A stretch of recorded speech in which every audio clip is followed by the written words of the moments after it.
प्राणवायु का शुद्धिकरण होता है। जब प्राणवायु का शुद्धिकरण होता है तो हमें शुद्ध प्राण मिलती है। जब हमें शुद्ध प्राण मिलती है, जब शुद्ध प्राण मिले ना, तो हमारी आयु नहीं बढ़ती है। एक उपनिषद है, हंसोपनिषद, उसमें बताया है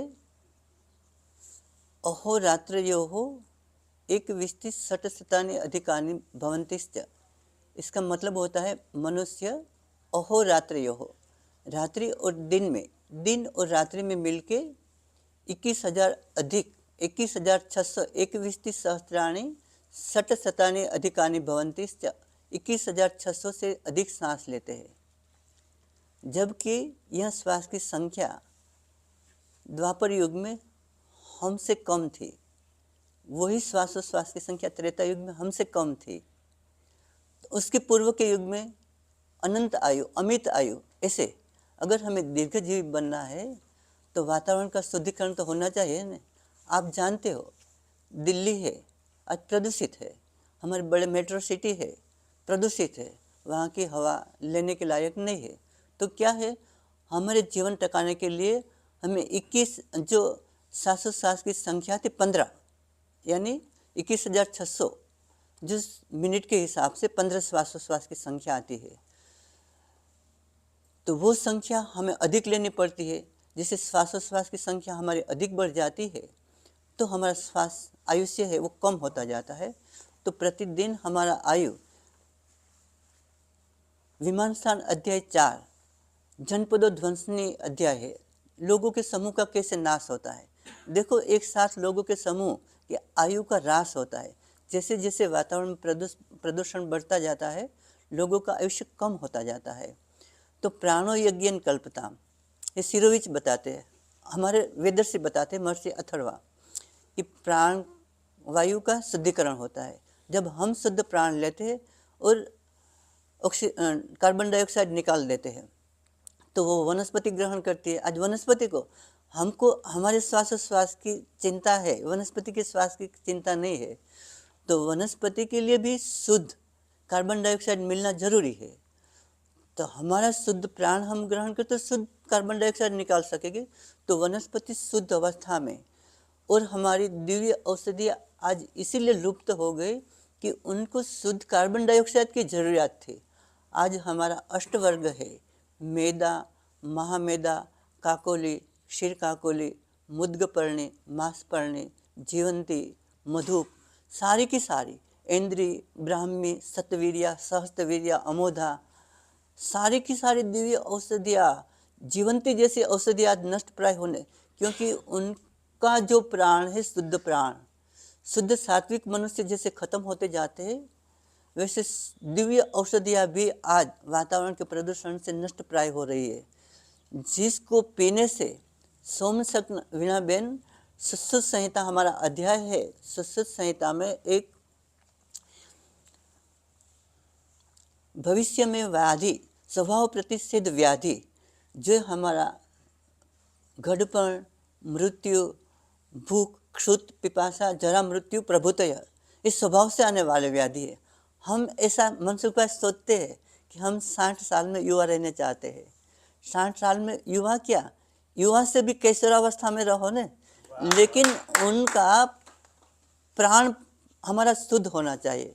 है अश्विनो देखो 10-12 साल की, उनसे पहले देखो हमारे सनत कुमार 5 वर्ष की बाल्यावस्था में कायम के लिए देखते हैं।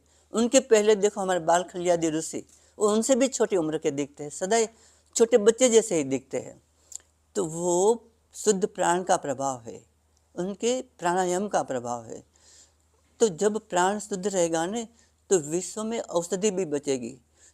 तो ऐसे हमारे जैसे प्राण, उस प्राणापान है, वैसे प्राणो यज्ञेन कल्पताम, उदानो यज्ञेन कल्पताम, समानो यज्ञेन कल्पताम, व्यानो यज्ञेन कल्पताम, ऐसे हमारे 5 प्राण है, 5 उपप्राण है, नाद, कुर्म, कृकल, देवदत्त और धनंजय। उर्वायु पुराण में 49 प्रकार के प्राण बताए हैं, प्रव, विव, सत, हताहत इत्यादि। तो इस प्रकार के जो दूसरे लोगों से संबंधित है, स्वर्गलोक से संबंधित है, ध्रुव से संबंधित है, ग्रह नक्षत्र से, ये वायु संबंधित है, इनसे हमारी ब्रह्मांड की गति चलती है।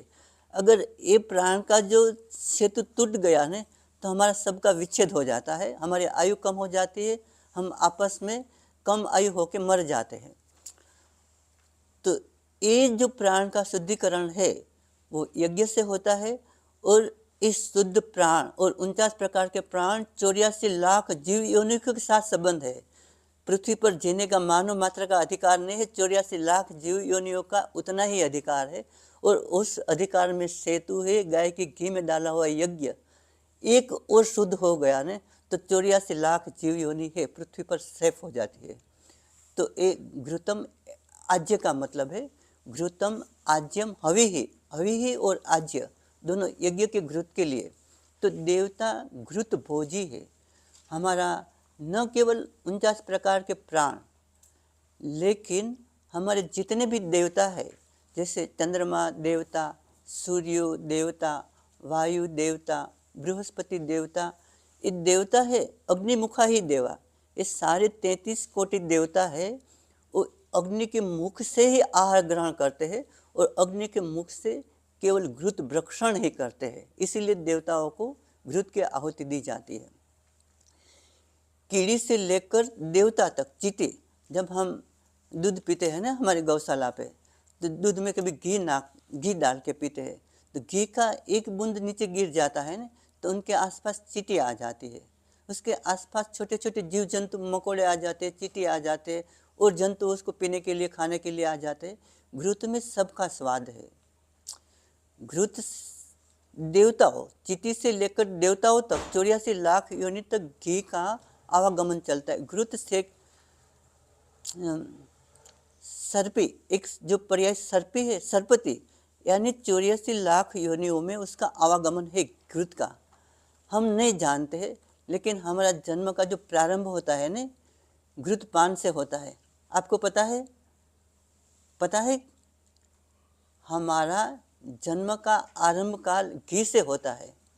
घी के समय भारतवर्ष के दीर्घायुष्य के लिए ऐसा बताया है, जात कर्म संस्कार। बच्चा जब जन्मता है तब उनके मुख में जात कर्म संस्कार किया जाता है। उस जात कर्म में जो संस्कार होते उसमें प्रथम घृत है, फिर मधु है, फिर सुवर्ण भस्म है।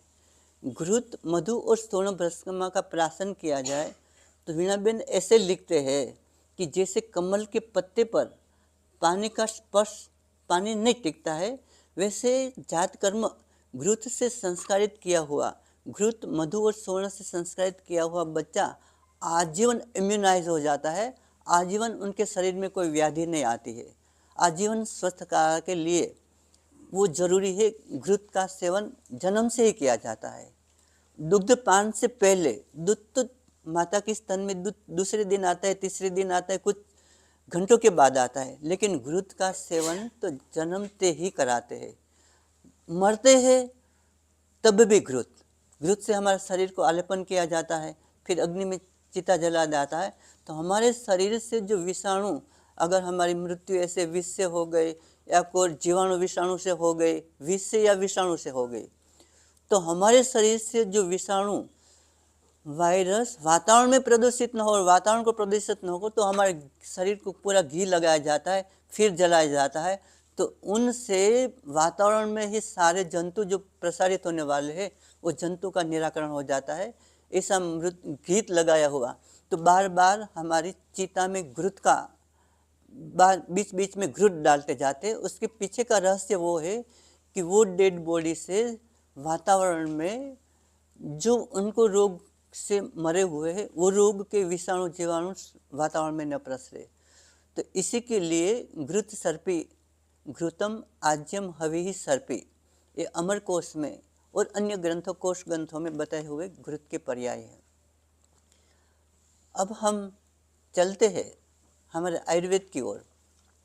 जब हमने गोरख के बारे में चिंतन चालू किया, उसी समय मनसुख भाई का सानिध्य हो गया। हम हमारी कुटिया में बैठे थे, तो मनसुख भाई आए हमारे कुएं पर एक ओटा बनाया था, वहाँ बैठे, कहा कि जा मनसुख भाई ने किसी को भेजा हमारे ग्वाल आदि को कि मनसुख भाई बुलाते हैं। तो हम गए मनसुख भाई के पास, तो हमारी कुटिया में फिर आए, हम गए कुटिया में, तो उसने देखे शास्त्र।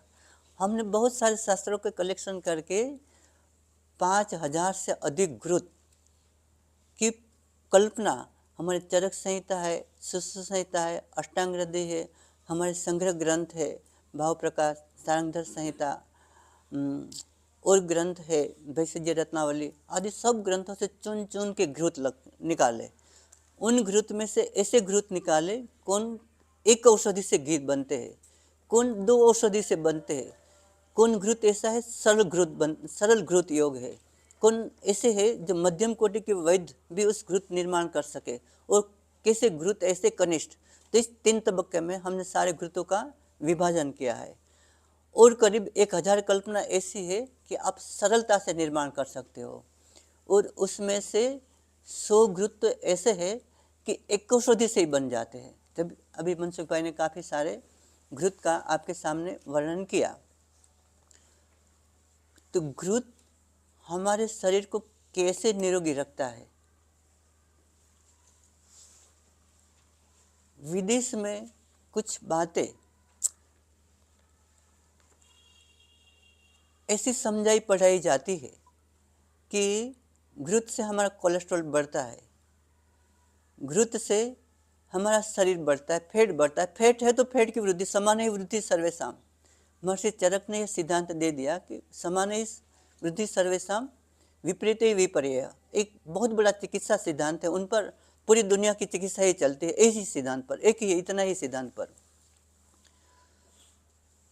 तो सामान्य से सामान्य की वृद्धि होती है, फैट से फैट की वृद्धि होती है, वो स्वाभाविक है। लेकिन गोद दुग्ध में जो फैट का प्रमाण है, एवरेज फैट का प्रमाण 3.3% है, और हमारे शरीर में फैट का प्रमाण है 3.9। तो गो दुग्ध से बना हुआ गो घृत है। उनके पहले हम बात बता दें घृत के प्रकरण पर आने पर कि स्नेह की चरक संहिता सूत्रस्थान अध्याय 13वां अध्याय है स्नेहा अध्याय।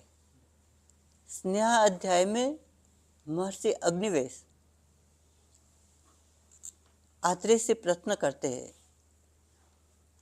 स्नेहा नाम किम योनि प्रभु, हे प्रभु स्नेह की किन किन योनि है। तो बताते हैं स्नेहा नाम द्विविधा सौम्य योनय, स्नेह की है सौम्य, स्नेह की द्विविध योनि है।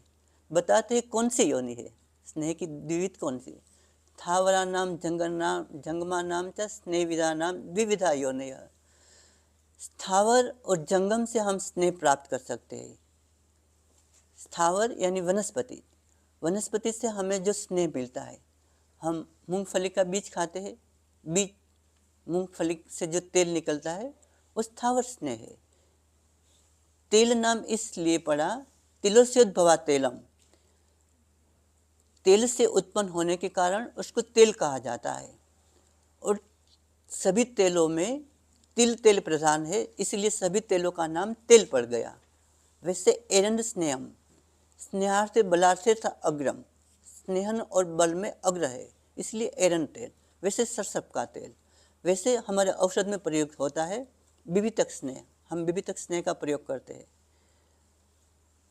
सबको युवान होना है ना, हैं। हमारे पास बहुत सारे पेशेंट आते हैं वीणा बहन, उनके बाल सफ़ेद हो जाते हैं। अभी छोटे बच्चे हैं ना, भारतवर्ष में लो कैलोरी डाइट खाते हैं, बबला आता है ना, वो खा जाते हैं नमकीन आहार। तो उनके 7-8 उम्र के साल में बाल श्वेत हो जाते हैं, उनके बाल परिपक्व हो जाते हैं। तो विभितक स्नेह उनके नाक में डालते हैं तो कुछ महीनों के भीतर बाल काले हो जाते हैं। बड़ी अवस्था में अगर वृद्धावस्था हो गए फिर भी डालते हैं विभितक स्नेह तो बाल काले हो जाते हैं। वैसे हम एक इंगुदी स्नेह निकालते हैं। जो सिद्म व्याधि है ना, किलोइड, वीणा बेन, आज वर्ल्ड के सामने किलोइड की चिकित्सा नहीं करते हैं लोग। अगर उनका ऑपरेशन भी किया जाए ना, थोड़ा भी अंश रह गया, रिकरेंस होती है। विशेषतः वो उधर स्थान में होती है, इसलिए आयुर्वेद में उनका नाम सिद्म बताया है। हम इंगुदी कसते हैं, ये हार्दिक भाई है ना, हमें वो हेल्प करता है, वो बताते हैं कि यहाँ इतना इंगुदी है, इतने प्रमाण में इंगुदी है, तो हम वहाँ पहुँच जाते हैं, इंगुदी ले आते हैं, इंगोरिया, हाँ, उस इंगुदी को तेल पिल के निकालते हैं और सिद्म पर निकाल लगाते हैं, थोड़ा गर्म करके, सारे के सारे सिद्म ठीक हो जाते हैं। सिद्म यानी किलोइड, किलोइड को हम केवल इनसे ही ठीक करते हैं। किलोइड એટલે છાતી ઉપર ગાંઠ થાય, हाँ, करोड़िया नहीं, सिद्म एक ग्रंथि टाइप, किलोइड, કિલોઇડ means thickened ખાલી છાતીમાં જ ગાંઠ થાય. हाँ, छाती में विशेष छाती में था, कभी बाहू में भी होती है, कभी पीठ में भी होती है, और कहीं जगह पे घाव लग जाए तो वहाँ भी उनको किलोइड डेवलप होती है। મસા નહીં ને મોટા મોટા. मोटा मसा, હા બસો હવે ઈ પર થાય. જેને મસા બહુ થતા હોય ને એને ઈંગોરિયાનું ઘી, इंगोरियानु तेल, ઈંગોરિયાનું તેલ લો. तो स्थावरा नाम द्विविधा सौम्य, तो ऐसे बहुत सारे कुसुम स्नेह, बहुत सारे स्नेहों का उस अध्याय में, हाँ, एक किलोइड, हाँ, तो बहुत सारे इस अध्याय में बहुत सारे स्नेहों का वर्णन है, जिसमें अलग अलग प्रकार के स्थावर तेल वनस्पति से निकलते हुए जितने तेल है उनका सभी का उपयोग बताया है। और अभ्यंगम आचरित नित्यम, हमें दीर्घजीवी बनना है तो शरीर पर तेल का मालिश, अभ्यंगम आचरित नित्यम सजरा श्रम वातः दृष्टि प्रसाद पुष्टायु स्वप्न सुत दाढ़ीकृत, त्वचा को बहुत अच्छी रखता है। और तेलों में उत्तम तेल है, मेडिकेटेड तेल जो आते हैं उनसे भी जो संशोधन हुआ है उसमें बताते हैं तिल का तेल है, अभ्यंग के लिए श्रेष्ठ है, तो इसका हमें अभ्यंग करना चाहिए। तो ऐसे बहुत सारे तेल हम चिकित्सा में प्रयोग करते हैं और जांच से बनाते हैं। तो ये एक स्नेह की योनि है। दूसरी स्नेह की योनि है जंगम योनि, यानी प्राणिज योनि। तो प्राणी से कहाँ से घी स्नेह प्राप्त होता है? तो प्राणी से 3 प्रकार से स्नेह प्राप्त होता है, एक घृत, एक वसा और एक मज्जा। 3 प्रकार का जंगम स्नेह है। हम हिंदुस्तान में वसा और मज्जा का कम प्रयोग करते हैं, लेकिन आयुर्वेद में एक त्रिकाला बाधित ऋषि ने मज्जा का प्रयोग बताया है। हम कहाँ प्रयुक्त करते हैं? एक गोरख जी है ना, कहाँ गए? नासिक से आए हुए। करीब उसने 25-30 वीणाबेन हमको एवियन के पेशेंट भेजे, एवियन के एवास्कुलर नेक्रोसिस को, जो कोरोना के बाद उनको दवाई के ओवरडोज के, दवाई के एडवर्स इफेक्ट के रूप में जो एवियन हुआ था, हमारा करीब उरुस्तम के या आवृतवाद के भीतर जाता है वो रोग। डायबिटीज में भी बहुत होता है जी। तो वो सारा एवियन, ठीक हम अपने अस्थि श्रृंखला घृत का प्रयुक्त करते हैं, लेकिन उसमें मज्जा प्रयुक्त होती है। हमारे मित्र यहाँ पे है सतीश परसाड़ा, तो वो क्या करते हैं, ये जो कसाई के लोग हैं वहाँ से मज्जा ले आते हैं, उनको पिघलाते तो बिल्कुल घृत जैसा हो जाता है, फिर घृत की मज्जा देते हैं, मज्जा बस्ती देते हैं। तो उस मज्जा बस्ती से सारे के सारे एवियन, आज तक हमने जितने एवियन के पेशेंट लिए सबके सब ठीक हो गए। घृत नहीं, मज्जा स्नेह का कहाँ प्रयोग होता है ना, तो वसा और मज्जा इसी तरह से दोनों जो प्राणी अवयव है, लेकिन घृत है सर्वस्नेहसु सर्वोत्तमा, सभी स्नेहों में सर्वोत्तम घृत है। घृत क्या करता है, इसी अध्याय में भगवान आत्रेय बताते हैं, घृतम पित्त अनिलाहारम रस शुक्र ओजसाम हितम मृदुकरम निर्वापणम मृदुकरम स्वरवर्ण प्रसादनम। एक घृत के गुण भगवान आत्रेय बताते हैं। क्या बताते हैं? वात पित्त अनिलाहारम, पित्त का हरण करता है। घृत है सर्वश्रेष्ठ पित्त सामक है। और पित्त के नानात्मक 40 प्रकार के व्याधि होते हैं। वातहरम, वात के नानात्मक 40 प्रकार के व्याधि होते हैं। जब अन्योन्य संस्तुत हो जाते हैं तो अनेक प्रकार के व्याधि हो जाते हैं। तो घृत से अनेक प्रकार के व्याधि ठीक हो जाते हैं। अनेक प्रकार के व्याधि नहीं, अधिकांश व्याधि ठीक हो जाते हैं, क्योंकि वायु के बिना व्याधि तो संभव नहीं है। सभी के साथ वायु मिल जाते हैं और जहाँ जहाँ जाते हैं कफम पितु कफम पंगु पितम पंगु पंगु मल धातव वायुना यत्र नियंति तत्र गच्छन्ति मेघवत। वायु जहाँ ले जाता है वहाँ सारे दोष और धातु जाते हैं, फिर व्याधि की उत्पत्ति कर देते। जबकि वायु का समन कर देता है घी, तो सारे वातज व्याधि नानात्मक 80 प्रकार के, 40 प्रकार के पित्त के नानात्मक और अन्योन्य संस्तुत जितने सारे व्याधि है कहाँ बताया है? महारोगा अध्याय में, चरक सूत्रस्थान अध्याय 20 और अष्टनिंदिति उसके आगे का अध्याय है। हाँ, उस दोनों में पूरी की पूरी व्याधियों का जो विवरण दिया है उसमें अनेक प्रकार के व्याधि बताए और सारे के सारे व्याधि घृत के माध्यम से ठीक होता है। तो वात हरम पित्त हरम वात पित्त हरम, इसका मतलब ये जो जब आप उसका चक्रपाणी टीका पर जाते हो ना, तो वात हरम पित्त हरम वात पित्त हरम, तो इससे जितने रोग होने वाले हैं वो ठीक करते। रस शुक्र ओजसाम हितम, किनको हित कर है? हमारी शरीर की रस धातु को घृत ही तर्पण करता है। रस हमारे जो शास्त्रकार है ने शॉर्टकट कर देते हैं। रस शुक्रम हितम, यानी रसादि शुक्र पर्यंत जितनी धातु है, रसादि शुक्र पर्यंत यानी शब्द धातु आ जाती। रस रक्त मांस मेद अस्थि मज्जा और शुक्र, सातों को धातु को, फिर उसने यहाँ ओज शब्द अलग कर दिया। ओज शब्द को इसलिए अलग कर दिया कि रसादि शुक्र पर्यंत यत धातु नाम सारभूतम तद ओजम, रस से शुक्र पर्यंत जितनी सात धातु है उनका जो परम उत्कृष्ट अंश है वो ओज है। तो ओज का अभिवर्धन वो करता है। अगर हमें इम्यूनिटी बढ़ानी है, हमें रोग प्रतिकारक शक्ति बढ़ानी है, तो हमें घृत का सेवन करना पड़ता है। बढ़ सकती है, आप बिलीव नहीं करोगे, लेकिन कोरोना काल में बहुत सारे लोग, एक गोरख जी आदि हमारे दृष्टा है कि जब वो आए थे ना यहाँ देखने के लिए, तो हम उनकी ट्रीटमेंट कर रहे थे कोरोना के पेशेंट की। ना हमने मास्क पहना था, ना हमारे स्टूडेंट ने किसी ने मास्क पहना था। 3000 पेशेंट के ऐसे, क्योंकि ओज की अभिवृद्धि घृत से होती है और घृत का हम सेवन करते थे। तो घृत के सेवन से अभी तो बायोलॉजिकल ऐसे वेपन्स है, डे बाय डे बढ़ते जाएंगे और ऐसे ही वेपन्स का उपयोग होता जाएगा, तो जनपदोध्वंस बहुत बार होता रहेगा। तो इनसे बचने के लिए हमें घृत का सेवन करना जरूरी है, हमारी इम्यूनिटी को बढ़ाना जरूरी है। वीणा बहन है ना, उनका लड़का देवेश, जो उसने बताया ना उसके बारे में बात की, वो घृत नहीं खाता है।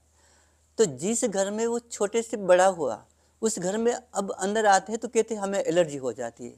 अगर वो घृत खाता तो उसके इम्यूनिटी और होती, तो एलर्जी उनके पास कहाँ फटकेगी। डॉक्टर के पास हम जाते हैं तो बताते हैं कि आपको इसकी एलर्जी है, हमारा एलर्जी टेस्ट करवाते, दूध की एलर्जी है, दही की एलर्जी है, छाछ की एलर्जी है, गेहूँ की है, वीट की है। ये एलर्जी कहाँ से आती है? हमारे इम्यूनिटी के अभाव में। हमारी इम्यूनिटी का अभाव कहाँ होता है? जब हम घी का सेवन नहीं करते तो हमारी इम्यूनिटी का अभाव आ जाता है। ठीक है ना? तो हमारी रोग प्रतिकारक शक्ति ऐसी संक्रामक व्याधियों से, जनपदोध्वंसक व्याधि के लिए, जनपदोध्वंसक व्याधि की जो चिकित्सा लिखी है उसमें दिव्य उपासना की चिकित्सा प्रदान है। मंत्र, मणि, मंगल, होम, प्रायश्चित, व्रत, प्रणिपात, गमनादेवी ही, तो उसमें यज्ञ है। वीणा बहन, हमने यहाँ बहुत बड़ा यज्ञ लिया था कोरोना के पेशेंट से। गांव से ऐसे मरने वाले पेशेंट थे ना, उनको बुलाया और यहाँ यज्ञ किया, और यज्ञ में जो यहाँ लेट जाते थे, लोग यहाँ आते थे ना, उनकी तो इम्यूनिटी नहीं रहती, लेट जाते थे, जैसे मरा हुआ जैसे लेट जाते थे। तो जैसे यज्ञ हुआ ना, सब के सब खड़े हो गए, सब के सब बैठे हो गए, सब में सब एट ए टाइम तंदुरुस्ती आ गई। ऐसा ही यज्ञ हमने यहाँ स्वामीना गढ़रा गांव है, स्वामी के गढ़रा में लिए। हमारे एक स्टूडेंट थे, उनके पिताजी ठाकर भाई, तो अश्विनो याग लिया, अश्विनो याग से हमने यज्ञ किया। तो दूसरे दिन हॉस्पिटल भी खाली और पूरे गांव में एक भी व्याधि नहीं, क्योंकि ये जो है यज्ञ की न केवल हमारे शरीर को, यज्ञ मीमांसा में रेफरेंस आता है, यत्र गृहे हवि, अथर्ववेद में भी है, यत्र गृहे हवि तत्र कृष्ण हन। जिस घर में या जिस गांव में या जिस शहर में ऋतुकाल के अंदर अपामार्ग संहिता से यज्ञ किया जाए, तो ऋतु संधि जन्य जितने व्याधि प्रसार होते, अधिकांश व्याधि ऋतु संधि में प्रभावित होते हैं। तो ऋतु संधि जन्य जितने सारे व्याधि है, इसे वायरस का नाश केवल इनसे ही होता है। जब चिकनगुनिया का प्रादुर्भाव हुआ, तब हमने सुरेंद्रनगर आदि गांवों में जाके विष्णु सहस्त्र पाठ से एक करवाया यज्ञ, तो सारे के सारे गांव व्याधि मुक्त हो गए थे। संजय भाई ठाकर का दूसरे दिन लेटर आया कि पूरे गांव में एक भी कोरोना का पेशेंट नहीं है, पूरी हॉस्पिटल खाली हो गई एक ही दिन में यज्ञ के प्रभाव से। तो यज्ञ के माध्यम से घी से पूरी समष्टि का घी का सेवन करते हैं, तो हमारे भीतर का आरोग्य अक्षुण्ण रहता है। जब यज्ञ करते हैं तो पूरी सृष्टि का आरोग्य ठीक रहता है। इसीलिए बताया यज्ञम वे श्रेष्ठतमम कर्मम, सतवत ब्राह्मण का ही प्रमाण है। तो रस शुक्रम ओजसाम हितम, मृदुकरम हमारे शरीर को मृदु बनाता है। हमारा शरीर अभी डे बाय डे स्टिफ होता जाता है, हमारे संधि जकड़ जाते हैं, हमारे सांधे जकड़ जाते हैं। हमारे एक बहुत अच्छे मित्र हैं, वो दिल्ली में मनोज कुमार शर्मा, वो ऑर्थोपेडिक्स के हेड थे मौलाना आज़ाद यूनिवर्सिटी में। उसने बहुत लोगों को जॉइंट रिप्लेसमेंट सर्जरी सिखवाई। अब वो आयुर्वेद में आ गए, अस्थि श्रृंखला जैसे घृत की विधि सीख ली, लोगों को देते हैं, और अब उन लोगों को सिखाते हैं कि जॉइंट रिप्लेसमेंट सर्जरी आवश्यक नहीं है, उनकी सेवा भी व्याधि घृत के माध्यम से ठीक हो सकता है। अब वो प्रचार करते हैं, जो एक बार उसने कई स्कॉलरों को वो सिखवाया कि ऐसे नी जॉइंट रिप्लेसमेंट किया जाता है, इससे ऐसे और joint replacement, hip joint replacement किया जाता है। तो वो अब बताते हैं कि जॉइंट रिप्लेसमेंट की आवश्यकता नहीं है। अगर स्नेह का, घी का अंश हमारे शरीर को पूरे का पूरा मिलता है, तो घृत से हमारा शरीर मृदु होता है। जिस तरह आज हम अगर किसी को कहे चक्रासन करो तो नहीं कर पाएंगे, किसी को कहे पश्चिमोत्तासन करो, हमारे में से अधिकांश लोग पश्चिमोत्तासन पूर्ण कर, क्योंकि हमारा शरीर मृदु नहीं है, फ्लेक्सिबल नहीं है। जब हमारा शरीर रिजिड हो जाता है ना, जब हम पूर्ण आसन कर सकते हैं ना, तो हमें पूर्णायु प्राप्त होती है। जब पूर्ण आसन नहीं कर पाते हैं तो हमारा आयुष्य अल्प हो जाता है। आसन पूर्ण होने से क्या है, हमारे जितने जोड़ है, मांसपेशी है, वहाँ तक हमारा प्राण जाता है और भीतर के अवयवों को स्वस्थ रखता है। वो कब होता है, जब हमारे शरीर का अवयव मृदु है। ये दो लड़की है ना, यहाँ बहुत सारे आसन उसने बिता है, कैसे कैसे कसर साध्य आसन।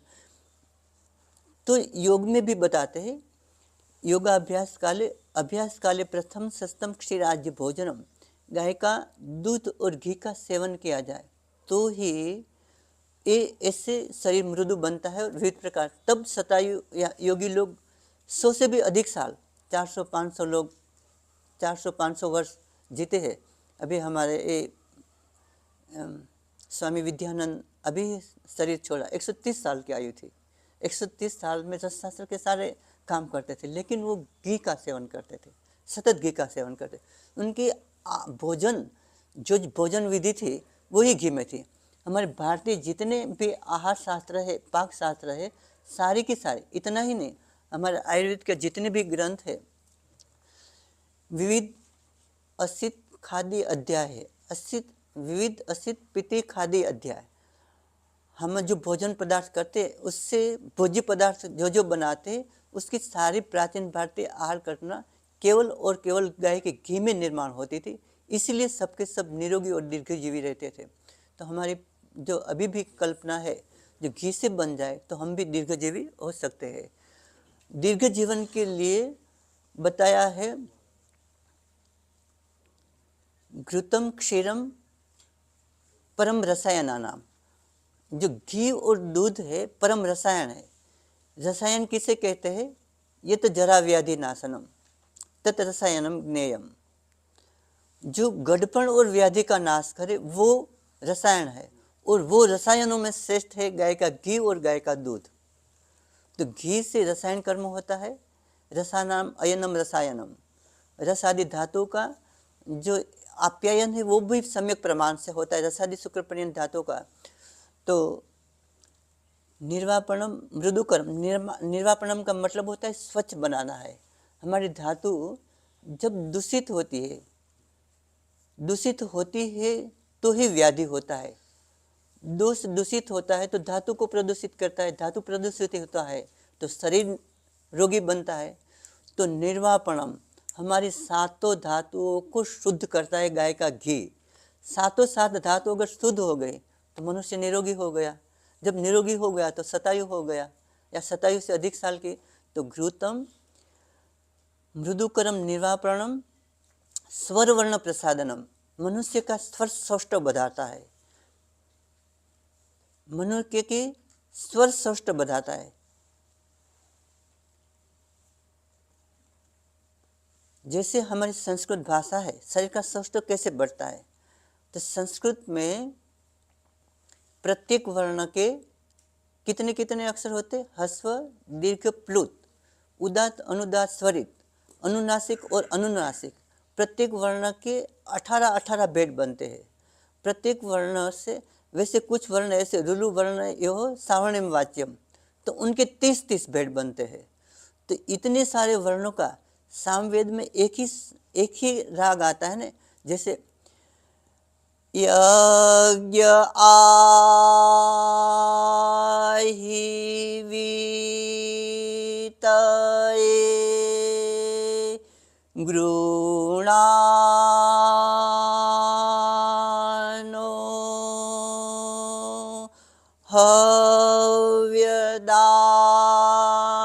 हव्यदातये निहोता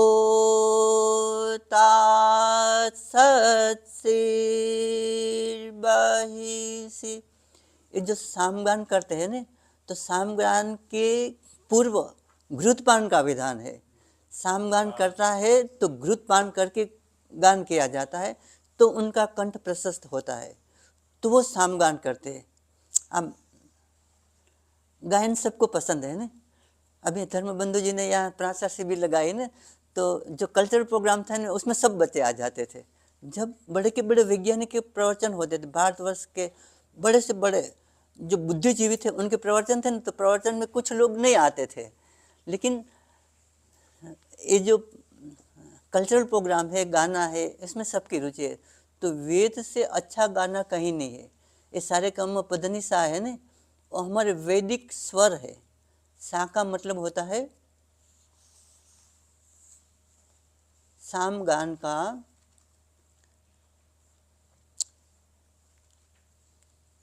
ग का मतलब होता है गांधार स्वर,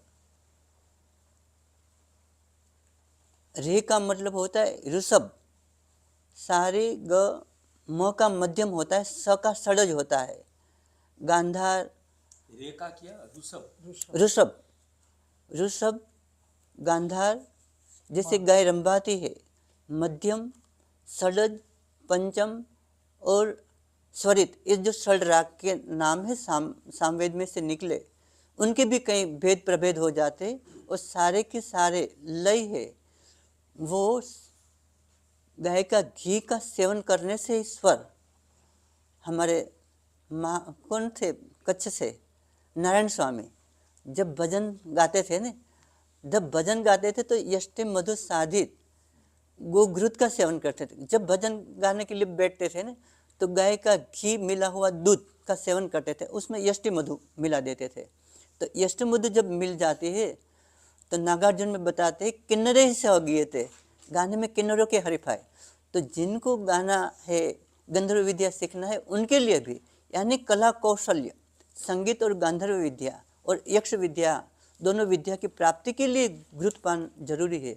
यक्ष और गांधर्व और किन्नर ये सारे लोग घृतपान ही करते हैं। हमारी स्वर्ग के अप्सरा उर्वशी और मेनका और सारी अप्सराएं केवल घृत का ही सेवन, उनकी त्वचा मृदु क्यों रहती थी, मुलायम क्यों रहती थी, स्निग्ध क्यों रहती थी?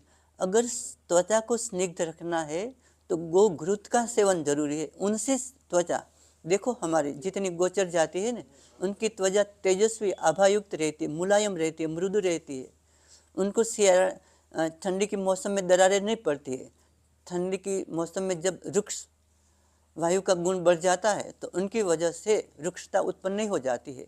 तो घृत का सेवन कर सकते। स्नेह है तो रुक्ष के विरोधी है, तो उनका हमें प्रभाव। तो स्वर वर्ण प्रसादनम, और हमारे वर्ण को प्रसादन करता है, वो घृत का है। बताते हैं आगे यज्ञपुरुषी अध्याय में चरक सूत्र स्थान अध्याय 25 में श्रेष्ठत्व जब आता है, उसमें बताते रसायना नाम श्रेष्ठम, घी है रसायनों में श्रेष्ठ है। और आगे अध्याय आता है चरक संहिता में अन्नपान विधि अध्याय। अतः परम तो अध्याय है 27 अन्नपान विधि। अतः परम तो द्वादशीन वर्गम प्रवक्ष्यामि, सुख धान्य समिधान्य मांसाक फलाश्रयान वर्गान गोरस इक्षु विकारान। उसमें एक गोरक्ष हमारा खाद्य पदार्थ है, उसमें गाय का एक प्रकरण आता है, गोवर्ग आता है। तो गाय से जितने पदार्थ, गव्य पदार्थ निर्माण होते हैं, उसकी सारे की। गाय से क्या क्या मिलता है? गोदुग्ध मिलता है, दुग्ध से दधि निर्माण होता है, दधि से तक्र निर्माण होती है, उनसे नवनीत निकलता है। नवनीत का मतलब होता है नित्य युवान रखने वाला। बच्चों को खिलाने से नित्य युवान रहते थे, नित्य युवा रहते, उतनी शक्ति नवनीत में है, सदा यौवन संपन्न रखते। फिर घृत को, दही को मंथन करने से घृत निर्माण होते हैं। जो उसी दिन का घृत निकलते, सेम डेज का, उसको बोलते हयंगवीन घृत। सेम डे का घी को बोलते हैं, आज का दूध हमने जमाया, सुबह का निकला, उसको नवघृत। तो आयुर्वेद में बहुत सारी कल्पना है, जिससे नेत्र रोग में हमें जो जो घृत प्रयोग करना है, कर्ण रोग में हमें जो जो घृत प्रयोग करना है, नासा रोग में जो घृत प्रयोग करना है, मुख रोग में, यानी हमारे ज्ञानेंद्रियों में जितने सारे घृत का प्रयोग करना है, उस सारी औषध कल्पना केवल और केवल हयंगवीन घृत में बनती है। नाम बोलो तो? हयंगवीन घृत। हयंगवीन घृत उसी दिन निकाला हुआ घृत का औषध निर्माणार्थ प्रयोग करना। और हयंगवीन घृत ही देवताओं के याज्य में प्रयुक्त होते हैं। प्राचीन काल में ऋषि मुनि, जैसे हमारे वशिष्ठ थे तो उनके पास नंदिनी गाय थी, जमनग्नि थे तो उनके पास शायद सबला गाय थी, और ऋषि थे नंदा, सुभद्रा, ऐसी गायें समुद्र मंथन के समय मध्यमाने महोदधे पंच गाय समुत्पन्ना पंचलोकस्य मातरः, नंदा, सुभद्रा, सुरभि, नंदिनी, सबला, बहुला, ऐसी गायों का नाम था। तो ऋषि मुनि अपने पास होमधेनु रखते थे। होमधेनु का दूध, होमधेनु सुवर्ण धेनु रहती थी, स्वर्ण कपिला रहती थी, कपिला रहती थी। कपिला के 10 भेद महाभारत पीछे के पर्व में उल्लेख किया है। 10 प्रकार की स्वयं ब्रह्मा जी ने वर्णन किया है, 10 कपिलाओं का वर्णन। तो उस कपिला घृत से ही देवता यज्ञ ग्रहण करते हैं। उस कपिला घृत से ही जब हमने एक बार नर्मदा किनारे पे वीणाबेन यज्ञ किया, बहुत अच्छा यज्ञ रहा। स्वर्ण कपिला से हमने जो पोरबंदर में राजसी भाई है वहाँ से स्पेशल एक घृत हमने निर्माण करवाया था। एक हमारा धन्वंतरी याग भी, हमारे जितने लोग आए थे उनको भी स्वर्ण कपिला गाय का घी से ही सारा आहार कल्पना ही निर्माण करके दी थी। और स्वर्ण तो स्वामी जी ने लिख के दिया कि इस यज्ञ से अश्विन बहुत प्रसन्न हुए हैं और एक स्वर्ण कपिला गो घृत से जो यज्ञ होता है 1000 यज्ञ की फलश्रुति प्रदान करता है। तो स्वर्ण कपिला होमधेनु, तो कामधेनु, होमधेनु, उनसे स्वर्ण कपिला गाय के घी से यजन करने से सारे देवता प्रसन्न होते, सारी सृष्टि प्रसन्न होती है। इसीलिए हमें एक गाय अलग रखना चाहिए। हम अपनी गौशाला में भी हमारे एक गौ है तो 5-5 लीटर दूध करती है, दोनों समय घर पे मंगवा लेते। उनका घृत हमारे अश्विनो याग, हमारे धन्वंतरी याग। आपको भी हमारे जैसे ही आगे आयुर्वेद में बढ़ना है तो एक हेमधनु रखो, धन्वंतरी को और अश्विनों को तृप्त करो। जब उनकी कृपा होगी ने तो आयुर्वेद की विद्या अपने आप आपके भीतर जागृत हो जाएगी। तो इसके लिए गो घृत से हमारे देवताओं को प्रसन्न करना अत्यंत आवश्यक है। और ऐसी स्वर्ण कपिला जैसे गायों का तो हयंगविन घृत और 1 साल तक का घृत जो रहता है उसका नाम है पुराण घृत। और शरीर के सारे अंग अवयव है उसके लिए आता है एक घृत।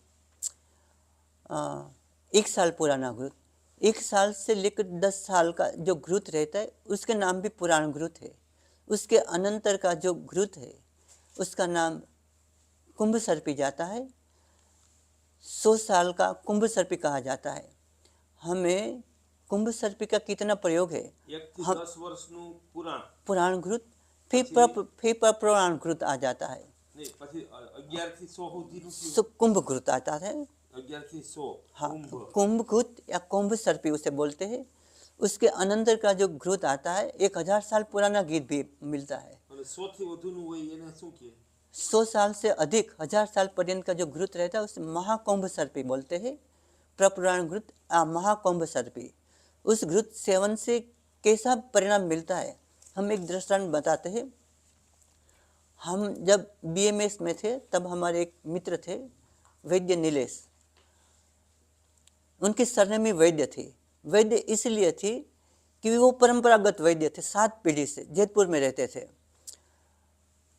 तो एक बार हम जब पढ़ते थे तो उनके घर पे गए तो उनके पिताजी वैद्य थे, उनके दादाजी वैद्य थे। उनके दादाजी के पास हमारे जो यंत्र शस्त्र है 108 यंत्र, 20 यंत्राणी और 108 शस्त्र सारे के सारे सोने चांदी के बने हुए हमने देखे हैं। और उनके पास 200 साल पुराना गाय का घी था और शेर की चर्बी थी, वसा मज्जा थी उनके पास कई सालों पुरानी। तो हमारे दिमाग में जब हम प्रैक्टिस में बैठे ने तब दोबारा उनको मिलने के लिए गए। तो हमने पूछा, नीलेश भाई आप तो अभी प्रैक्टिस नहीं करते हो तो आपके पास एक घृत पड़ा हुआ है तो कि ले जाओ आप। हमें 2 किलो घी दे दिया पुराना, जो एक बड़े चंबू में पड़ा था।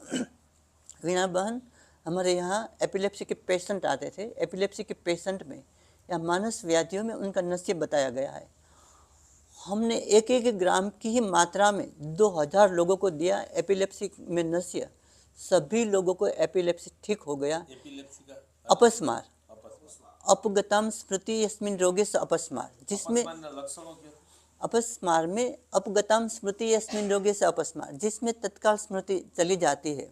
उसमें वातिज, पैतिक, कफज, सानिपातिज और आगंतुज ऐसे 5 प्रकार के उन्माद आते, 5 प्रकार के अपस्मार आते। मानस रोग है जिसमें मूर्छा आती है, गिर जाता है मूर्छा में। और इसमें फर्क यह है कि इसमें फेनोद्गम होता है, मुख से फेन निकलता है, दंत है, दंत पंक्ति बंद हो जाती है और आक्षेप आने लगते हैं शरीर में, आंखें एक और तर जाती है और विविध प्रकार की चेष्टा होने लगती है। वातिक और क्षणिक आता है, यानी 1 मिनट के भीतर भीतर। जबकि कफज अपस्मार है तो निद्रार्थ में, निद्रा जनन अवस्था में आता है। लेकिन सभी में ये जो 200 साल पुराना घृत था सब कुछ ठीक हो गया। अभी भी हमारे पास 15 साल पुराना घृत हम जब आए तब से पड़ा हुआ है। एपिलेप्सी में वही नस्य देते हैं तो सब कुछ ठीक हो जाता है। वो और गाय का एक पदार्थ है गव्य, प्रोहिबिटेड है गोरोचना, लेकिन उनसे भी सभी के सभी जो अपस्मार के व्याधि है ठीक हो जाते हैं। गोरोचन सेवन कई रीते करवानुं? गोरोचन का सेवन गोदुग्ध के साथ, जैसे हम केसर घूंटते हैं ना वैसे, या अन्य पदार्थ के साथ। उनकी मात्रा है एक चावल के बराबर, एक चोखा भार, एक यव भार। तो एक घृत की विभिन्न प्रकार के भेद है। सर्पी, कुंभ सर्पी, महाकुंभ सर्पी।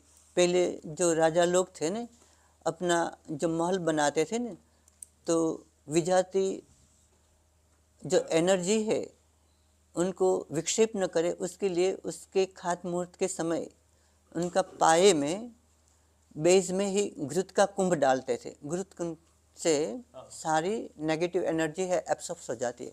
हमें भी अपना नया गृह निर्माण करना हो तो घृत को नेगेटिविटी से बचाने के लिए घृत कुंभ का विधान हमारे वास्तुशास्त्र में निर्देशित है। तो घृत कुंभ का हमें प्रत्यारोपण करना चाहिए हमारे खात मुहूर्त में। गोरोचन लेवाथी શું ફાયદો થાય ઉકાળી પીવાથી દૂધમાં? सारे मानस रोग खत्म हो जाते हैं। सारे के सारे मानस रोग गोरोचना से ठीक हो जाते हैं।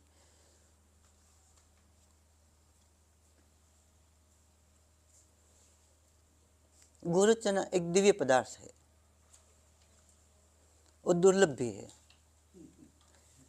ये भी जो यहाँ पड़ा हुआ है गोमुख वाला, वो भी दुर्लभ पदार्थ है, गायों के मुंह से निकलता है। हाँ। तो इसी तरह से विविध प्रकार के घृत निर्माण किए जाते हैं। अब हम चलते हैं हमारे सिस्टमेटिक इफेक्ट पर। उपनिषदों में प्रमाण आता है, शायद छांदोग्य उपनिषद में है, याज्ञवल्क्य का ही शायद संवाद है। घृत है ऊर्जस्वती ज्योतिष्मती प्रज्ञा बुद्धि की प्राप्ति कराता है। घृत है ज्योतिष्मती, ऊर्जस्वती और प्रज्ञा बुद्धि की प्राप्ति कराता है। ये सारे बात चरक ने भी लिखी है। बुद्धि, मेधा, धी, धैर्य, सत्व, इस सब को इम्प्रूव करता है गाय का घी। धी, धैर्य, मेधा, कश्यप संहिता में ये सारा प्रमाण है। बुद्धि के जितने भेद है सारे के सारे हम बुद्धि का विभ्रंश करते हैं। क्यों बुद्धि का विभ्रंश हो जाता है? हम घृत का सेवन नहीं करते। बुद्धि का विभ्रंश को प्रज्ञापराध कहा जाता है नहीं। मनसुख भाई जो अविवेक की बात बता रहे थे ना, घृत के सेवन के अभाव में प्रज्ञापराध होता है। धी द्युति स्मृति भ्रष्टा यो कुरुते कर्मम अशुभम तब विज्ञात प्रज्ञापराधम, उसको प्रज्ञापराध जानते। हमारी धी स्मृति दी दी पहले दी यानी बुद्धि। बुद्धि ही नैमात्मिका, अहित अर्थों में जाने वाली बुद्धि को जो रोकता है वो दी है। धृति ही नैमात्मिका, दी धैर्य शक्ति धारण करने वाली बुद्धि को धी कहते हैं। नैमात्मिका बुद्धि को धृति कहते हैं। धृति ही नैमात्मिका, स्मरतव्य ही स्मृति संस्थितम, स्मरण करने वाली जो बुद्धि है उसको स्मृति कहते हैं। और उनके जो 8 भेद है, स्मृति कैसे डेवलप किया जाए, उनका सारा प्रकरण घृत से संबंधित और सादस्यात आदि चरक सारे स्थान अध्याय 1 में बताए। धी धृति और स्मृति। धृति ही नैमात्मिका, जो हमारे अहित अर्थों में, अहित विषयों में हमारी बुद्धि चली जाती है, उनका नियंत्रण करना है, वो धृति है। धृति ही धारणावती, धी धारणावती बुद्धि, जो धारण करने वाली है बुद्धि, उसको धी कहते हैं। धारणावती, धारणावती बुद्धि को धी कहते हैं। धृति ही नैमात्मिका। हाँ, धारणा शक्ति। ना, हम एक काम कर सकते हैं। अभी वो एकदम ध्यान से सुन रहे हैं, इसलिए जिधर समझ में नहीं आते ना उधर वो अटक जाते हैं। बराबर ऐसा सबका हो रहा है। तो जो जो ऐसा लगता है ना, हम सवाल लिख के रखेंगे, उनका फ्लो टूटने नहीं देंगे। बराबर। और जो भी सवाल लिखेंगे ना, सब आपको पूछेंगे। अभी आप चलो चलो सब लोग लिख के रखो, जो जो पूछते हैं वो ऐसा बारीकी से पूछते हैं, उनके जैसा मनसूबा जैसा बारीकी से लिख के रखो सब। लेकिन आखिर में पूछेंगे। ओके? बराबर, प्रश्नोत्तरी बाद में। यस। अभी 10:30 થયા છે ને, 15 મિનિટ પછી થોડો બ્રેક આપીએ, પેશાબ પાણી પીવું। हाँ 15 મિનિટ લઈ લો। दूसरा ये भी करना चाहिए कि जो भी पॉइंट्स हैं ना, आप 2 पेज 3 पेज उसका समरी करके, जैसे मैंने 2 पेज में काफ़ी लिख लिया, जी। 1 पेज में जी उसको ये बच्चे लोग तो पट पट टाइप कर देंगे। जी। आप उनको टाइप करके फिर मेक ए कॉपी। ये जानू ने है ना, ये अपनी जो नोट्स तो है ही है, पर जो आप पूरा बोल सकते हैं उतना वो नोट्स में नहीं ले सकते हैं। जैसे मैंने मेरे को जो इम्पोर्टेंट लगा रखा, बाकी नहीं रखा, पर इनको तो ज़्यादा जानना है, मेरे को तो बहुत कम जानना है। Everything is recording, so we can distribute the. We can distribute because if we type, इन लोग बच्चों को उसका देते मैन्युस्क्रिप्ट टाइप भी हो करने सकता के है, लिए। बाद में मैन्युस्क्रिप्ट भी होगा उसका। हाँ, प्रश्नोत्तरी बाद में। अभी अपन टाइम नहीं ये प्रश्नोत्तरी नहीं है, ये सजेशन है, Please continue. सजेशन है। अब ब्रेक ही ले लेते हैं, फिर बैठते हैं। બરાબર, હા, ચલો તો આપણે और 10 મિનિટમાં अब પેશાબ अभी પાણી अभी जो घृत निर्माण वाला है प्रैक्टिकल सेशन में जो देखना है तो सारे घृत निर्माण हो रहे हैं, और अगली सेशन में हम वो लेंगे घृत निर्माण कैसे, क्योंकि घृत निर्माण कैसे किया जाता है, कैसे हमारी त्रुटि रहती है, वो चैप्टर जो अगत्यन है आपको सीखना है, वो आधे घंटे में फिनिश कर देंगे फिर। તો तो અત્યારે ઘી શીખવા જવું છે ને બને हाँ घृत निर्माण થાય છે એમાં ક્રમથી જોઈ લે, એ બધું લખાવી દો માત્રા સહિત બધાને। પછી એમનું પેલા જોઈ લે। જોઈ અત્યારે લે, હા। એક પેલા પાણી પી લો, બાથરૂમ Yes, silent. Start. ભાઈ બોલો કાગળ જોઈતો થાય ક્યાં ચાલો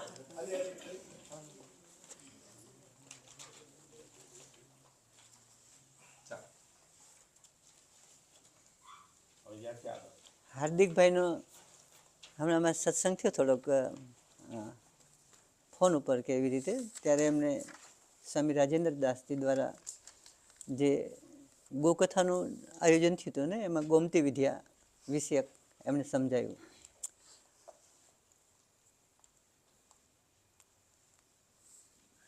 પરશુરામ અને ભગવાન પુષ્કર વચ્ચેનો સંવાદ છે ગોમતી વિદ્યામાં।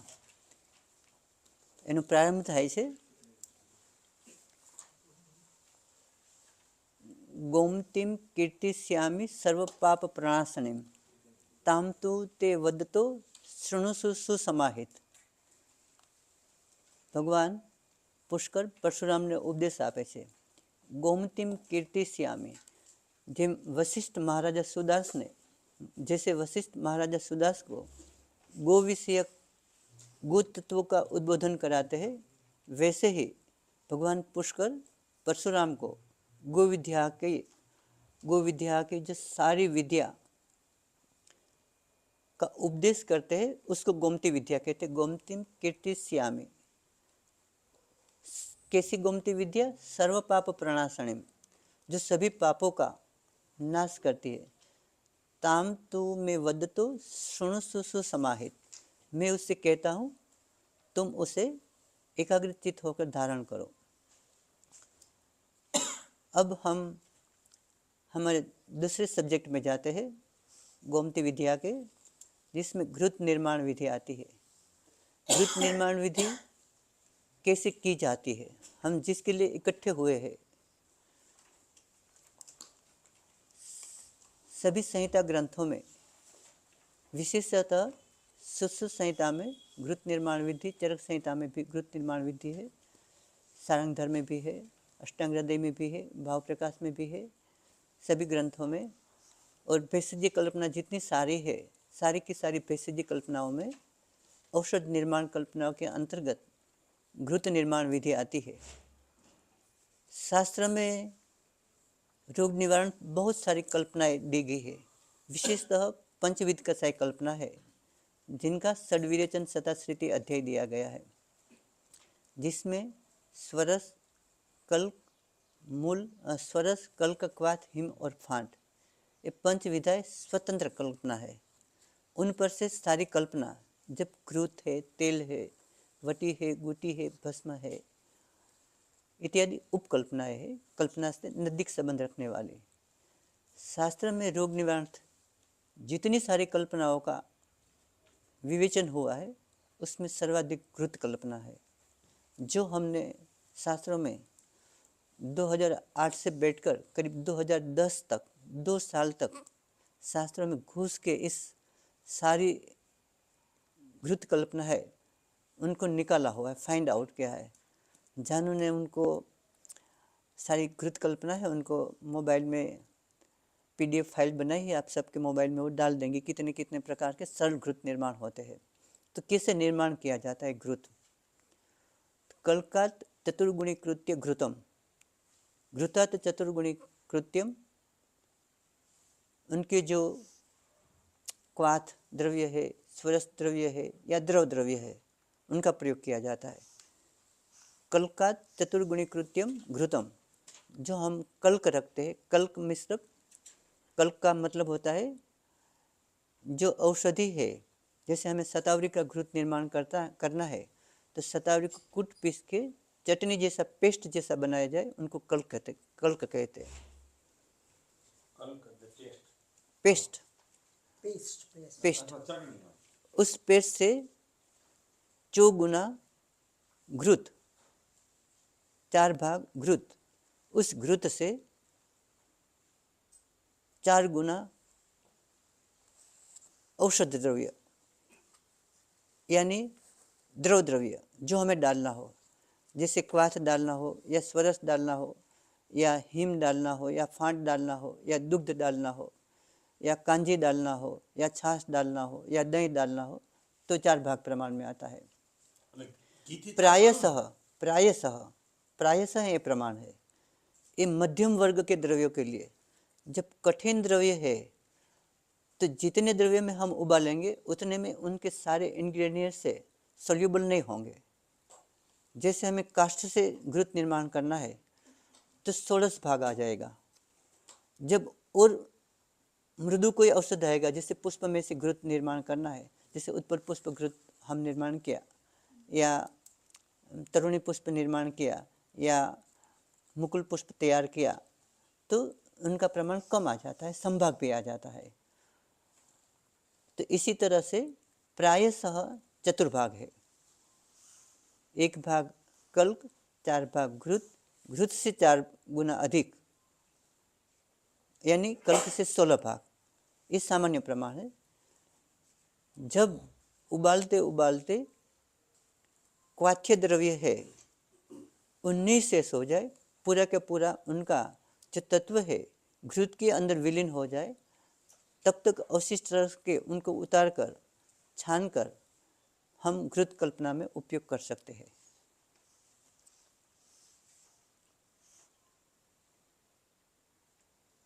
तो ये घृत विधि सामान्य हुई। जब घृत सिद्ध हो जाता है हमें कैसे पता चलता?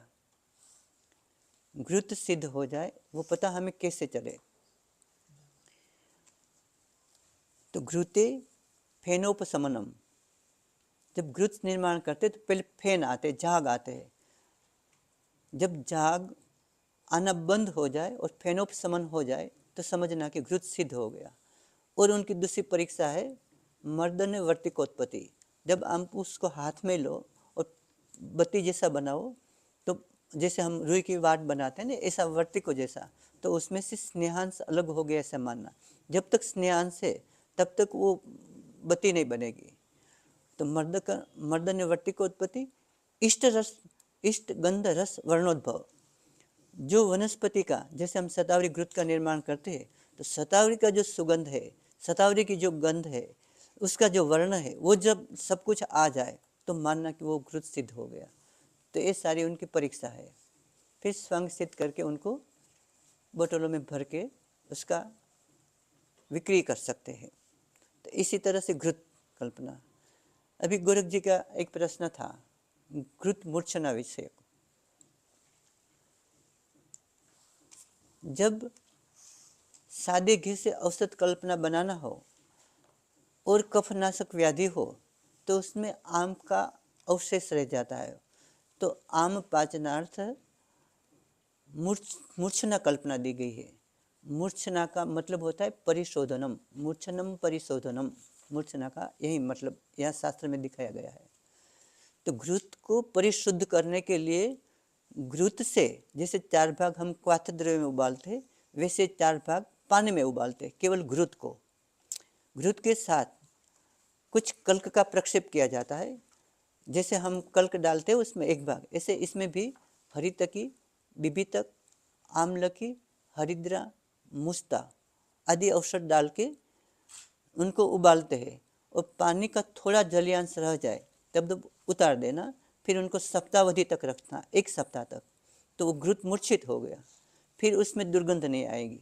अगर दुर्गंध आ भी गए, कुछ घृतों में हम रखते हैं घी में, हमारा घी जब आता है ना तो हम क्या उबालते हैं, उसी समय बेल के पत्ते डाल देते हैं, या हम उस घी में तांबुल डाल देते हैं, नागरवेल के पत्ते, तो उस घृत में फिर निर्गंध हो जाता है। फिर भी कभी गंध आ गई तो जब घृत परिपक्व हो जाता है तब कुछ सुगंधीदार पदार्थ है उसमें प्रक्षेप में डाला जाता है।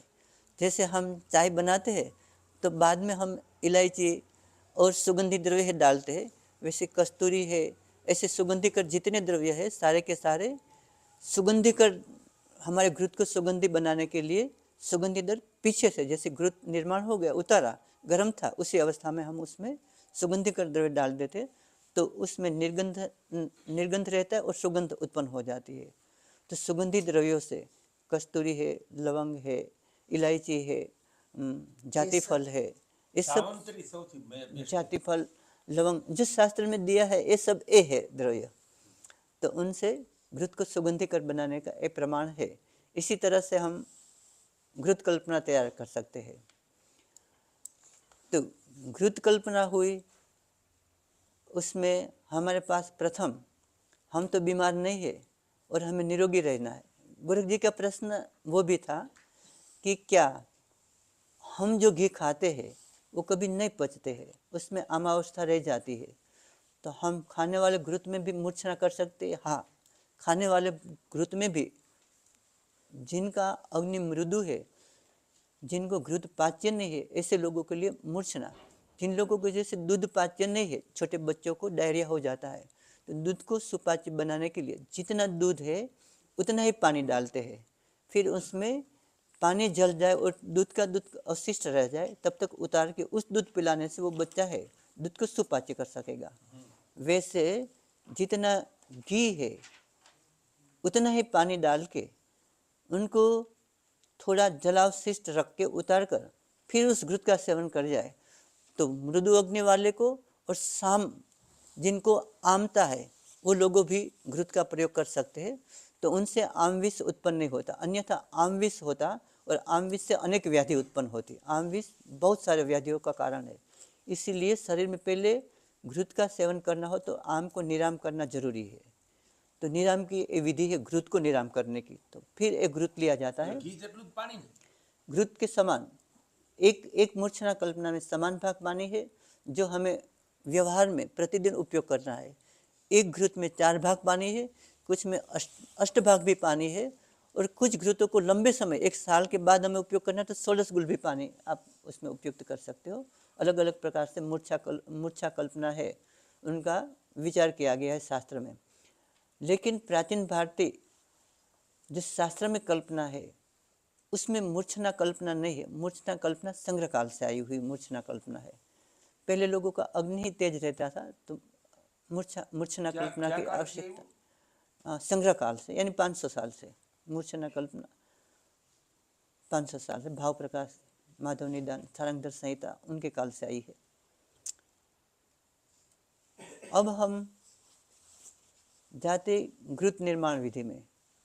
तो पहला घृत, हम तो बीमार नहीं है और हमें घी का सेवन करना है।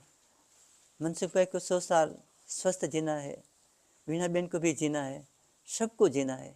प्राणेष्णा प्रधान है। पूरे विश्व में प्रत्येक जीवों की 3 ऐष्णाएं है, प्राणेष्णा, धनेष्णा और परलोकेष्णा, प्राणेष्णा, वितेष्णा और पारलौकिक ऐष्णा, ये 3 प्रकार की ऐष्णा हमारे शास्त्र में निर्देशित की गई है। उसमें प्राणेष्णा प्रधान है, क्योंकि जब तक शरीर में प्राण है तब तक कुछ है, जब प्राण चला गया तो सब कुछ चला गया। तो सबको दीर्घजीवी होना है, तो इसके लिए दीर्घम जीवित अध्याय हम रख दिया है। जबकि चिकित्सा प्रारंभ होती है तो चिकित्सा में रसायन चिकित्सा प्रधान पहले मुख देगी रख दी। रसायन चिकित्सा में अष्टांग हृदय में चतुष्कुवलय की बताया गया है। कुवलय का मतलब होता है कमल, चतुष का मतलब होता है 4। कमल के 4 अंग कौन कौन से रहते हैं तो आप सबको पता है, पत्र, पुष्प, किंजलक और कंद। और दूसरा आता है पंचारविंद घृत। कमल को अरविंद कहते हैं, तो उनसे बनता है पंचारविंद घृत। उसमें कमल के मूल यानी कंद, कमल का नाल, कमल के पुष्प, कमल के केसर और सुवर्ण। सुवर्ण का एक पतरा डाला जाता है उस घृत निर्माण में। सुवर्ण है दीर्घायुष्प्रद है। उनसे पंचारविंद घृत को तैयार करके उनका सेवन किया जाए तो शास्त्र कहता है उनसे दीर्घ जीवन की प्राप्ति होती है। સોનાનું પતરું ઘી ઊનું થતું હોય ત્યારે घी મનાય जब जब घृत पाक विधि हो रही है उसी समय हम ऐसे पंचारविंद और चतुष्कोलय दोनों बनाते हैं। ऐसे आम्ल घृत का प्रयोग है, वैसे भलातक घृत का प्रयोग है। इस प्रकार के घृतों का सेवन करने से दीर्घायुष की प्राप्ति होती है। तो दीर्घायुष की प्राप्ति के लिए अनेक प्रकार के घृत शास्त्र में वर्णित है। सबको उनका सेवन करना चाहिए, जो हमें प्रकृति रक्षिणी शक्ति ही प्रदान करती है। फिर दूसरा प्रकरण आता है, शादी हो जाती है, ब्याह हो जाता है तो वाजीकरण की। वाजीकरण का मतलब होता है अपत्य संतान कर्म।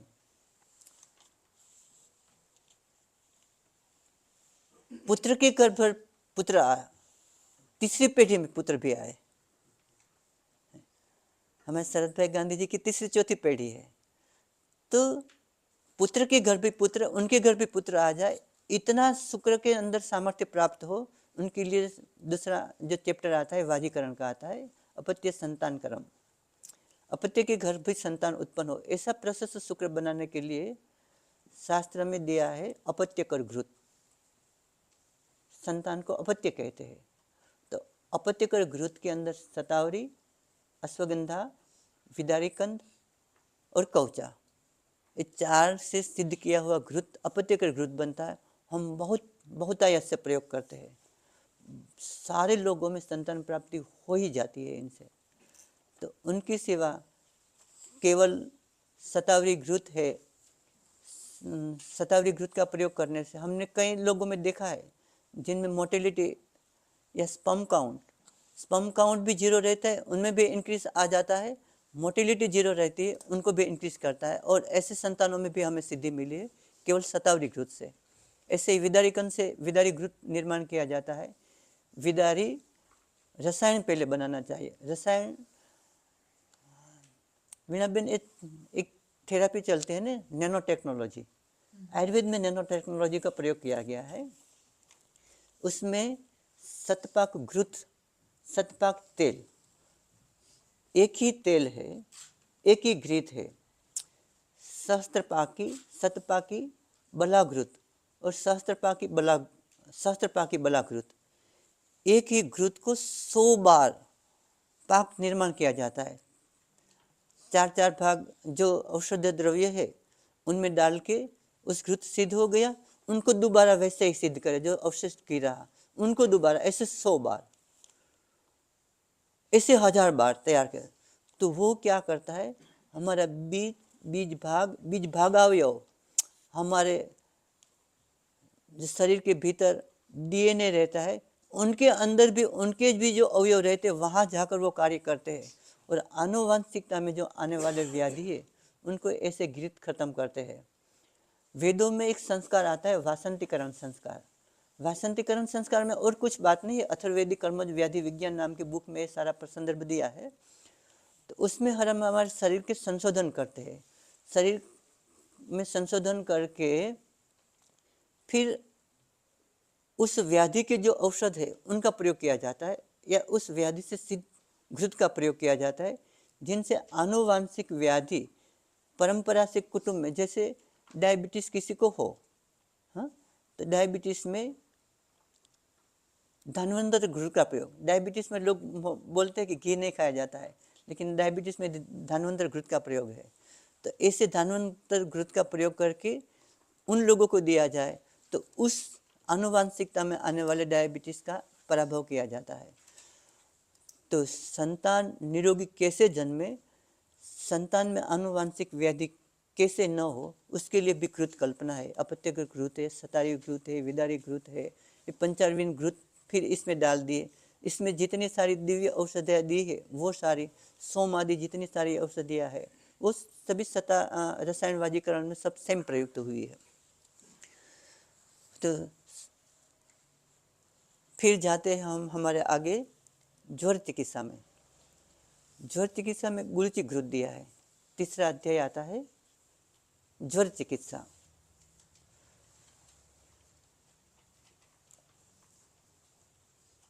ज्वर दो प्रकार के होते हैं। वैसे शास्त्र में अष्टविध ज्वर दिए हैं, वातज, पित्तज, कफज, द्विदोषज के 3 भेद, सन्निपातज 7वां भेद और 8वां आगंतुज। ऐसे 8 प्रकार के ज्वर, अष्टो ज्वरः। महारोग अध्याय में ये बात बताई है और निदान स्थान अध्याय 1 में और चिकित्सा स्थान अध्याय चरक 1 में बताई है बात। 2 प्रकार के ज्वर रहते, एक नवज्वर और एक जीर्ण ज्वर। नवज्वर इसे कहते हैं 1 से 7 दिन तक का ज्वर। जब तक सभी धातुओं में प्रसारित नहीं हो जाता है तब तक का ज्वर है, उसको नवज्वर कहते हैं। नवज्वर के अनंतर ज्वर जीर्ण हो जाता है, यानी धातु में वो अपना आश्रय स्थान प्राप्त कर लेता है, फिर वो ज्वर जीर्ण हो जाता है। कई लोगों को कई सालों तक चलता है, सालों तक वो बोलता है जीर्ण ज्वर आता है, जीर्ण ज्वर आता है। उस ज्वर के निवारण के लिए गुरुचि घृत है। गुरुचि को गुरुचि स्वरस, गुरुचि का कल्क 1 भाग, गुरुचि का स्वरस 4 भाग, या क्वाथ 4 भाग, या हिम या फांट या सिद्ध कल्पना कोई भी बनाओ, उनके साथ सिद्ध करके उसका घृत निर्माण करके देने से चाहे कितने सालों का ज्वर क्यों न हो, उनसे जाता ही जाता है। जीर्ण रोगेशु सर्वेशु, सभी ऐसा नहीं कि ज्वर में ये सिद्धांत प्रस्थापित कर दिया, लेकिन कोई भी, चाहे ज्वर हो, चाहे रक्तपित्त हो, चाहे गुल्म हो, चाहे कुष्ठ हो, चाहे और व्याधि हो, प्रमेह हो, सभी जीर्ण अवस्था में आ जाते तब घृतपान का प्रयोग किया जाता है। सिद्धांत है जीर्णेषु सर्वेषु घृत, जीर्ण ज्वरेषु सर्वेषु घृतपानम प्रशस्यते। कैसे कैसे इफेक्ट करता है? अमृतोपमम, जैसे अमृत का छिटा पड़ने से सजीवन हो जाते हैं, इसे व्याधि से दुर्बल हुए रोगी सजीवन हो जाता है घृतपान से। तो ये सभी जीर्ण व्याधियों में ये बहुत सारे घृतों का। फिर आप ज्वर में अग्निमांद्य हो, या ज्वर में कफ हो, या ज्वर में पित्त का उत्कर्ष हो, उसके अनुसार क्षीर षटपल घृत है, 10 मूल षटपल घृत है और पटोल घृत है, और प्रकार के घृत का आप निर्माण करके जितने जितने ज्वरनाशक द्रव्य है, गुरुचि एक दृष्टांत है। शास्त्र में एक औषध दे के फिर दे देते हैं कि इतने जितने ज्वरग्न औषध है उनसे भी आप घृत निर्माण कर सकते हो। वेद अपनी विवेक बुद्धि से, अपनी विचार शक्ति से वो प्रयोग करे, ये अल्प बुद्धि नाम व्यवहार आए। फिर रक्तपित्त चिकित्सा आती है, दूसरी चिकित्सा। तो रक्तपित्त चिकित्सा में हम वासा घृत का निर्माण करते हैं, वासा के पंचांग का प्रयोग करते हैं, या वासा पत्र और पुष्प का, उनसे कल्क, वासा पुष्प का कल्क, वासा पत्र का स्वरस। वासा पत्र का स्वरस कैसे निकाले? वासा के पत्ते को कूट पीस के उनको ऐसे निचोड़ के रस नहीं निकाल सकते हैं, उनका पुट पाक विधि से रस निकाला जाता है। वासा के पत्र को पीस के उनका जो कल्क होता है उन पर एक पिंड बनाया जाता है, लोट का, जैसे हम रोटी बनाते हैं उसका पिंड आलेपन कर देते हैं, फिर उस पर मिट्टी का ऐसा रोटला जैसा बना के उनको आवेष्टित कर देते हैं। फिर उनको अग्नि में डाल देते हैं, तो अग्नि सन्निकर्ष से उनसे रस है वो निकल जाता है। फिर उसको अंगारे से निकाल के, उपले से निकाल के, फिर कवच दूर करके फिर उनका स्वरस निकाल जाता है। उस स्वरस से सिद्ध किया हुआ वासाघृत कफ, श्वास, काश, प्रतिशय, रक्तपित्त, जितने सारे श्वसन संस्थान जन्य व्याधि है उन सबको ठीक करता है वासाघृत। वासाघृत ज्वर की चिकित्सा में भी प्रयुक्त होता है, क्योंकि ज्वर संतापात रक्तपित्तम उदीर्यते, ज्वर के संताप से ही रक्तपित्त की उत्पत्ति हुई है। चाहे हमारे अधोग नासा से खून प्रवर्तित होता, नासागत रक्तपित्त हो, आँख से खून निकलता हो, जैसे प्लेटलेट काउंट डाउन हो जाते हैं तो कभी आँख से निकलता है, कानों से कर्णस्राव होता है, मुख से थूक के साथ, कफ के साथ खून निकलता हो। रक्तपित्त की श्रेष्ठ चिकित्सा में बताया है, चाहे अधोग रक्तपित्त हो, चाहे ऊर्ध्वग हो, चाहे तिर्यक हो, सभी प्रकार के रक्तपित्त में वासाघृत है, वैसे दुर्वाघृत है, वैसे दाड़िम घृत है। जितने रक्तपित्त सामक औषध है उन सारे औषधों से ये रक्तपित्त नाशक। रक्तपित्त के अनंतर गुल्म चिकित्सा आती है, गुल्म ही आती है ना। जब दक्ष यज्ञ का विध्वंस हुआ था तब तीसरा व्याधि उत्पन्न हुआ था गुल्म, पंचविध गुल्म, 5 प्रकार की गुल्म है, 4 प्रकार के वातज, पित्तज, कफज, नीचे गुल्म और रक्तज गुल्म। चारों प्रकार की गुल्म की चिकित्सा में अपना क्षीर षटपल घृत दिया है। क्षीर षटपल में क्या है, पल यानी एक पल, तो दूध में एक पल और उनके सिवा जो द्रव्य है क्या है, पिपली, पिपली मूल, चव्य, चित्रक, चव्य और चित्रक 5 हो गया, और छठा क्षीर, 6 मिलकर क्षीर षटपल हो गया। उसमें 10 मूल मिलाए जाए तो 10 मूल षटपल घृत हो जाता है, और दूध, इससे सारे के सारे गुल्म ठीक हो जाते हैं। 10 मूल त्रयोषणाधि, आद्रक घृत, ये सारे घृत है गुल्म की चिकित्सा में निर्देशित किए हैं। जो गुल्म की चिकित्सा के अंदर निर्देशित किए हैं वे ही ग्रहणी चिकित्सा हमारी जब आएगी तब ग्रहणी चिकित्सा में यही त्रिकटु, त्रिकटवाद्य घृत, हिंगवादी घृत, यही घृतों का प्रयोग किया गया है। तो इसी तरह से ज्वर, रक्तपित्त, गुल्म, फिर प्रमेह। प्रमेह में धन्वंतर घृत एक ही है, केवल धन्वंतर घृत है, और दूसरा घृत का प्रमाण नहीं है। लेकिन प्रमेह में भी अब जीर्ण घृत का 1 साल से पुराना घृत है, जो कि शरीर के सभी व्याधियों में 1 साल से पुराना घृत ज्ञानेंद्रियों को छोड़कर प्रयोग किया जाता है। ज्ञानेंद्रियों में 9 घृत है।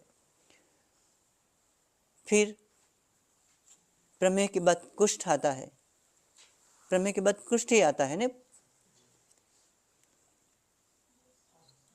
प्रमेह के बाद कुष्ठ आता है। जो हवि था ने दक्ष यज्ञ में बचा हुआ था, उसका प्राशन करने से प्रमेह और कुष्ठ 2 व्याधि की उत्पत्ति हुई थी। कुष्ठ की चिकित्सा में हम बहुत निष्फल जाते थे पहले। हमारे मित्र जो सतीश है अथर्व आयुर्वेद यहाँ ऊना में बहुत बहुत अच्छे पंचकर्म विशेषज्ञ है, उसने हमें तिक्तक और महातिक्तक, तिक्तक यानी पंचतिक्त, 5 कड़वे रस वाले द्रव्य, गुड़ुचि, कंटकारी, और क्या आता है, पटोल, पटोल और वासा, और पटोल, वासा, गुड़ुचि, कंटकारी और नींब, इन 5 से सिद्ध किया गया घृत हमने बनाया तो सारे के सारे चर्म रोग, जो चर्म रोग की पराकाष्ठा लोग मानते हैं सोरियासिस को, सोरियासिस तो वैसे ही दूर हो जाता है। सोरियासिस की सिवा चाहे एक्जिमा हो, एक कुष्ठ हो, यानी आयुर्वेद में 18 प्रकार की कुष्ठ का बताया गया है। 7 महाकुष्ठ और 11 क्षुद्र कुष्ठ, सारे के सारे कुष्ठ रोग की चिकित्सा में पंचतिक्त घृत से आप सारवार करो, सारे के सारे, क्योंकि कुष्ठ रोग जीर्ण नहीं होते हैं। तो सारे कुष्ठ रोगों में घृत अनिवार्य है। जब तक हम घृत नहीं देते थे तब तक हमें रिजल्ट नहीं मिलते थे। जब सतीश ने हमें बताया कि पंचतिक्त घृत और महापंचतिक्त घृत से ठीक होता है, तो सारे के सारे कुष्ठ रोगी ठीक होने लगेगी। इतना नहीं, जो महाकुष्ठ है लेप्रेसी, उसमें भी एक घृत प्रयोग किया जाता है। उनके सिवा गुरुचि, निम्ब, पटोल और कंटकारी, एक को लेकर भी आप घृत सिद्ध करो। यही चरक संहिता में यही प्रमाण है। एक एक को लेकर घृत सिद्ध करके सारे कुष्ठ रोग की चिकित्सा में आप उनको भी प्रयोग कर सकते हो। फिर शोष निदान आता है, छठा शोष निदान है।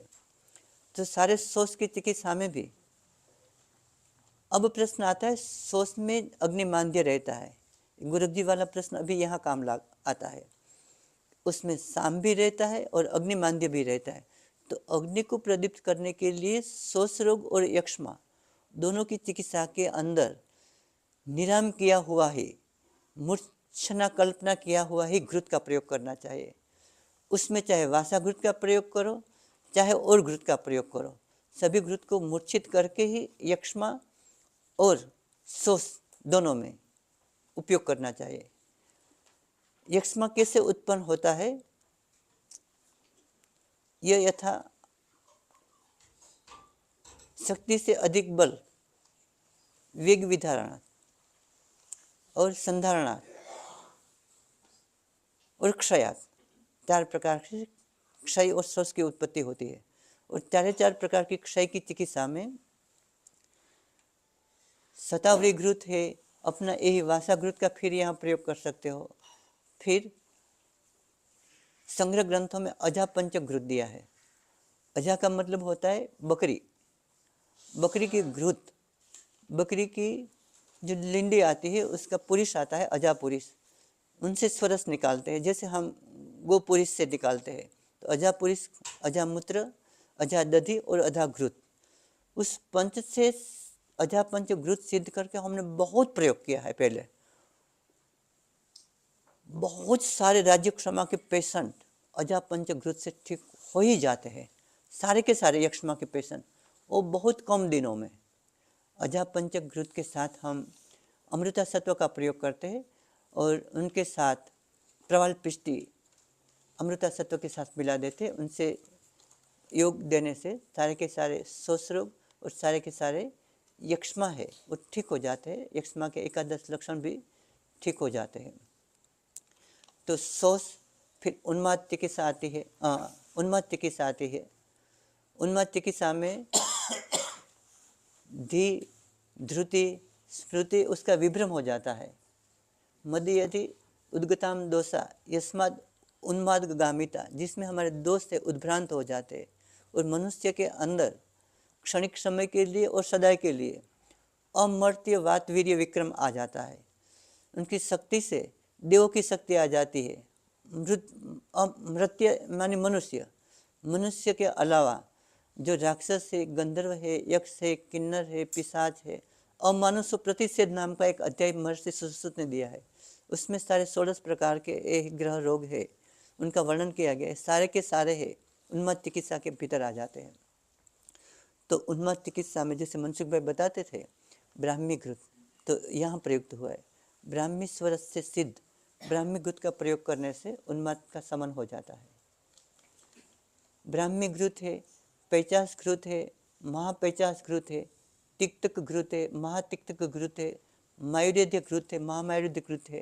ये सारे के सारे घृत उन्माद की चिकित्सा में प्रयोग किया गया है। વર્ણન કરી નાખો ને આટલા આટલા રોગો નીચે આવી જાય. ઉન્માદ यानी ગાનપણ, એ પાગલપન, પછી પાગલપન. આમ ભય લાગવું, ડિપ્રેશન. ये બધા मानस व्याधि में, बीजा मानस व्याधि में जासे। उन्माद के अनंतर हमारा अपस्मार व्याधि आता है। मध्य अवगताम स्मृति अस्मिन रोगे से अपस्मार, जिसमें क्षणिक समय के लिए स्मृति चली जाती है उस रोग को अपस्मार कहते हैं, जिसे हिंदी में मृगी कहते हैं, जिसमें गुजराती में वाय आवी कही से फेफड़ू। तो उस रोग का चरक चिकित्सा स्थान अध्याय 10 में प्रमाण बताया है। पहला ही चिकित्सा का योग है पंचगव्य घृत। उसमें गोबर का रस, गौमूत्र, गाय का दूध, गोदधि और गोघृत समान भाग सबको उबाल के घृत अवशिष्ट रहे तब उतार कर उनका प्रयोग किया जाए तो बहुत सारे अपस्मार के रोगी ठीक हो जाते हैं। सभी रोगी चिकित्सा में ये है। अपस्मार पंचगव्य के बाद पंचगव्य में अगर कुशोदक ऐड किया जाए तो गो षडंग हो जाता है, उनसे भी यही लाभ होता है। लेकिन ये धर्मशास्त्र में गो षडंग का पंचगव्य ही कहा जाता है, उसका भी प्रयोग किया जाता है। धर्मशास्त्र में विशेष हेमाद्रि प्रायश्चित आदि करवाते हैं, प्रायश्चित विधान, उसमें एक पंचगव्य का प्रयोग होता है जिसमें कुशोदक मिला हुआ हो। ऐसे आगे आगे और औषध द्रव्य जो पवित्र द्रव्य है उनको मिला के घृत सिद्ध किया जाता है। तो अपस्मार में और उन्माद की चिकित्सा में भी जो घृत लिया जाता है वो भी पुराण घृत लिया जाता है। 1 साल से पुराना घृत है, मानस रोगों की चिकित्सा में अधिक कामयाब रहते हैं। अपस्मार, उन्माद, ब्राह्मी घृत और यही सारे घृत फिर वचा आदि घृत है, वचा से सिद्ध करके घृत बनाते हैं, हरितकी से सिद्ध किया हुआ घृत बनाते हैं। तो ये सारे घृत उन्माद अपस्मार की दोनों की चिकित्सा में प्रयुक्त होते हैं। और तीसरा, उन्माद अपस्मार के साथ साथ एक अतत्वाभिनिवेश महागद आता है, बहुत बड़ा, जिसमें विपरीत बुद्धि हो जाती है। जो बात कहते हैं उनसे विपरीत, ऐसा करो तो उनसे विपरीत करता है। ये विपरीत का निराकरण करने के लिए, विवेक बुद्धि की प्राप्ति कराने के लिए एक घृत का प्रयोग होता है ये ही सारे, ये पैचासिक घृत, महापैचासिक घृत, ब्राह्मी घृत, शंखपुष्पी घृत है। और પૈચાસી મહાપૈચાસીમાં કઈ વનસ્પતિ આવે? એમાં તો બધા 50 થી વધારે દ્રવ્યો છે। અચ્છા, ઝાડા દ્રવ્ય. એ તો तीव्र उन्माद, तीव्र गान પણ जब પ્રેતનો પ્રવેશ થાય એવા બધા ધૂણતા હોય ને એવું બધું થતું હોય ત્યારે એ ઘૃતનો પ્રયોગ થતો હોય છે।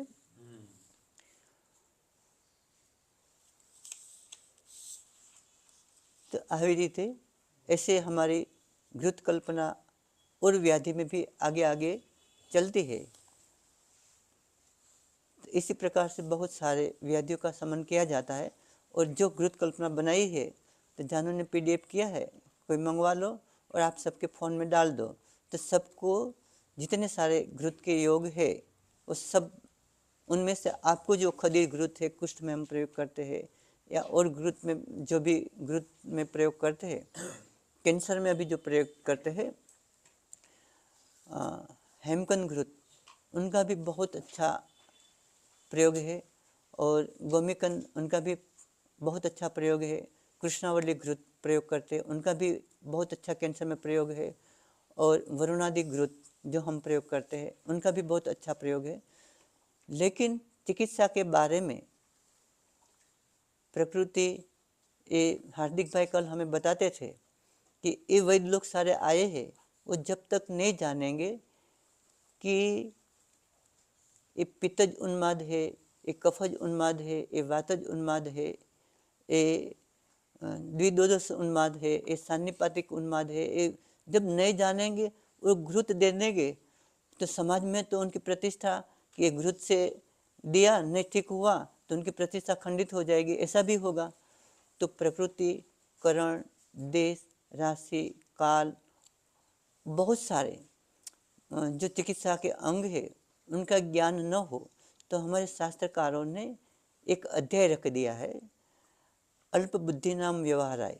जैसे कंटकारी का प्रयोग है न, तो कंटकारी घृत दे दिया, कासे तू कंटकारी, सभी कंटकारी घृत दिया, सभी प्रकार की काश से ठीक हो जाती है। श्वास से तो भारंगी, भारंगी दे दिया, सभी प्रकार के श्वास से ठीक हो जाते हैं। भारंगी आदि घृत दे दिया, सभी प्रकार के श्वास ठीक हो जाते हैं।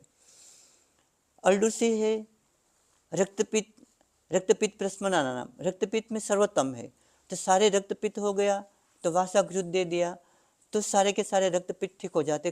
कहीं से भी ब्लीडिंग हो, है, चाहे अत्यार्तव हो, चाहे नाक से ब्लीडिंग हो, चाहे कान से ब्लीडिंग हो, ब्लीडिंग हो, वासा घृत दे दिया, ठीक हो जाएगा। लेकिन और घृत है, जैसे दाढ़ी में घृत हो, तो नाक से रक्तपित्त निकलता हो, नाक से खून निकलता हो, तो उसमें वो काम करेगा। वासा घृत सब में काम करेगा, लेकिन विशिष्ट घृत, दुर्वाद्य घृत हो, जब गुद मार्ग से रक्त प्रवाहित हो रहा तो उसमें वो घृत देगा। जैसे वर्ड श्रृंग है, वर्ड श्रृंग से घृत सिद्ध करके प्रयोग किया जाए तो गुदा मार्ग से जितने भी रक्तस्राव होते हैं वो ठीक हो जाएंगे। अशोक से घृत, अशोक पल्लव से या अशोक त्वच से घृत निर्माण करके दिया जाए तो सारे प्रदर रोग में जो रक्त प्रदर हो रहा है उनको वो ठीक करते हैं। सालमली से ऐसे घृत सिद्ध किया जाए तो सालमली से जो रक्त प्रदर्जन्य जितने सारे प्रदोजन्य जितने रक्तस्राव है उनको ठीक कर देते हैं। वैसे हमने एक अल्सरेटिव कोलाइटिस के लिए बनाया है और सभी अल्सरेटिव कोलाइटिस में प्रयोग किया जाता है श्रृंग्यादि घृत।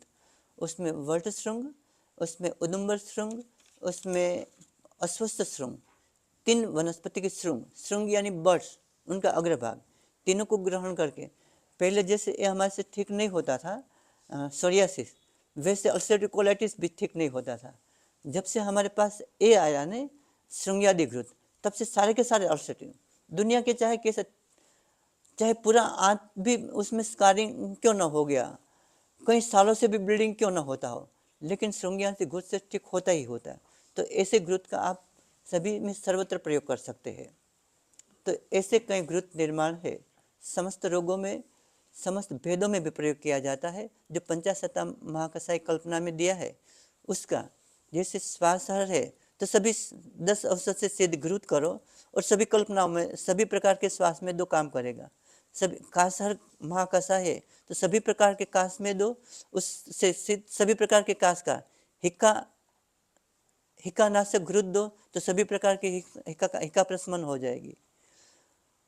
तो इसी प्रकार से हृदय में अर्जुन घृत देते हैं सभी प्रकार के। वैसे पित्तज हृदय रोग की चिकित्सा में है, फिर भी सभी प्रकार के हृदय रोग में उसका प्रभाव है, प्रभाव से काम करता है। अर्जुन घृत दो, सभी प्रकार के हृदय रोग ठीक हो जाते हैं। तो ऐसे निर्दोष घृत है, उनका सभी लोग, ये जो गोपालक लोग हैं घृत बनाना चाहते वो ठीक कर सकते हैं। मनसुख भाई ने पहले ही बताया, हमारा भी वही बात में बहुत बड़ा रंज है। हमारे कई लोग ऐसे घृत का निर्माण करके लोगों के साथ बहुत पैसा ले लेते हैं। हमें भी इतना ही दुख होता है। हम लोगों को सिखाते हैं, सीखते हैं, फिर उनका व्यापार करते हैं। उनकी चरक बताते हैं, सिखाने वाला की और सीखने वाले की निरेगामिनः, नरक में वास होता है कई सालों तक। इसीलिए हम लोगों की चिकित्सा को, आयुर्वेद में एक अध्याय आता है अहिंसा के बारे में बताते हैं। अहिंसा प्राणी नाम प्राणवर्धना नाम, प्राणियों के प्राण को, रोग है मनुष्यों को हिंसा से पीड़ित करते हैं, आप उनके प्राण का संवर्धन करते हो उस घृत के माध्यम से। तो आप मुफ्त में नहीं दे सकते हो उसके प्राणवर्धन, मुफ्त में दे सकते हो। तो अगर उनका थोड़ा सा भी व्यवसाय किया ने तो चरक बताते हैं जैसे सोना बेचकर आप कथीर खरीदते हो, लेकिन हमें मूल्य तो लेना पड़ेगा। शायद हम कथीर तो खरीद सकते हैं, उनका कुछ मुनाफा भी आप ले सकते हो। 1-2 गुना भावना बेन हमें 950 रुपये में घी देती है तो हम उनका 3000 रुपये, हमारे इतने ही औसत पड़ते हैं। जितना घी मानो 1000 रुपये में पड़ता है, 1000 रुपये के हमारे औसत जाते हैं, तो हम 1000 रुपये मुनाफा कर सकते हैं। तो हमारा घी 100 ग्राम का सभी का 300 रुपया ही है, 300 रुपये से अधिक नहीं। 150 ग्राम का बनाते हैं तो 450 या 550 रुपया लेते हैं कुछ कन का। इनसे अधिक लेना पाप है, इसलिए इसे पाप का विक्री मनसुख भाई ने इस दुख से व्यथित होकर ही आप लोगों को समझाने के लिए घृत कल्पना। जो लोग ज़्यादा मुनाफा करके, हम देखते हैं, हमने किसी को कहा था हमारे स्टूडेंट को कि देखो तो ये भाई का घी है कितने में जाता है, तो 100 ग्राम का 1200 रुपया, 100 ग्राम का 1500 रुपया। कहाँ से ऐसा सीख के पाप को अर्जन करना निरेगा में, हम भी नरक में जाएंगे, सीखने वाला और व्यवहार करने वाला भी नरक में जाएंगे। इसीलिए उनका विक्री नहीं करना है।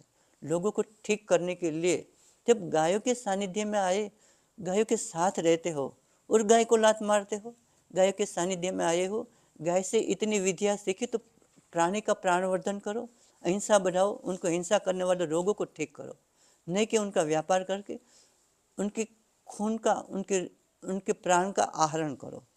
तो यही बात अंत में करके इस घृत विद्या को समाप्त करते हैं। अब आपका जो प्रश्न विषयक सेशन है उनको आगे ले। प्रश्नों પછી લેશું। પહેલા તો આ 5000 પ્રકારના ઘી શીખવા માટે છે ને 50 વર્ષનું આયુષ્ય આ લોકોને એમને પ્રાપ્ત થાય, પણ બધા 150 વર્ષ જીવે એટલે 100 વર્ષ પાછા કામ કરે, અને તમારે બધા 150 વર્ષ જીવવાનું. હવે આપણે છે ને મુખ્ય વાત એ છે અહીંયા સાહેબ, ત્યાં તો બહુ લાંબુ વિજ્ઞાન છે, 10 વર્ષ શીખે તમે આ ભણ્યા ત્યારે થયું, પણ સાદા ઘી જે ટોનિક તરીકે જ લઈ શકાય અને અથવા એક સિંગલ રોગમાં લઈ શકાય. માનો કે એક ભાઈને હૃદય રોગ છે તો એને અર્જુન ઘૃત આપવું, તો એ ઘી બનાવવાની સિસ્ટમ અને પદાર્થની માત્રા લખાવી દો કે અર્જુન ઘૃત બનાવવું તો ઘી એટલું લેવાનું, અર્જુન પાવડર આટલો લેવાનો, એમાં પાણી આટલું નાખવાનું અને આવી રીતે પકાવવું. એવા જે આપણે 10 લીધા છે ને એ 10ની સિસ્ટમ લખાવી દો. બરાબર છે ને? એ 10 ની 10 એ બધી સિસ્ટમ બધાને વોટ્સએપમાં આપી દે છે. બધાને વોટ્સએપમાં આપી દે છે બધી જ.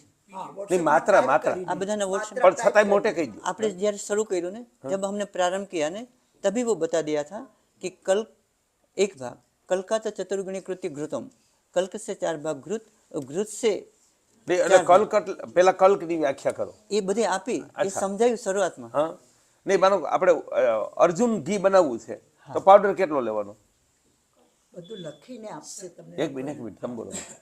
पीडीएफ बनाई हमने, सर ने बनाई है, तो हमने पीडीएफ पूरा बना के रखा है. નહીં મેં એવું છે, તમે તો વૈદ્યો છો, આમાં ગૌશાળા વાળા છે ને એ એ બધાને એટલું ના સમજી શકે. અત્યારે ગુજરાતીમાં જ છે, ગુજરાતી હિન્દીમાં જ.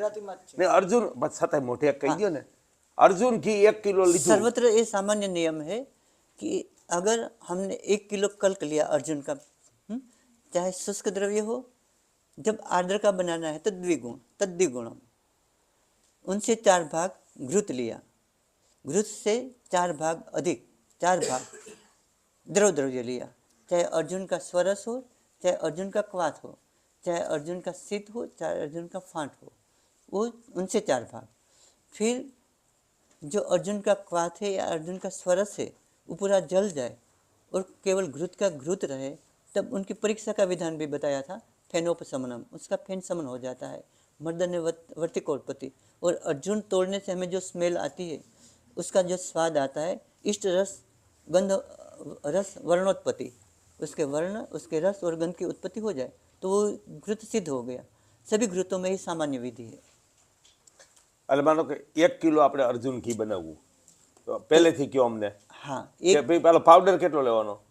250 ग्राम पाउडर, हाँ. 1 किलो घी અને 4 કિલો અર્જુન સ્વરસ અથવા અર્જુન ક્વાથ.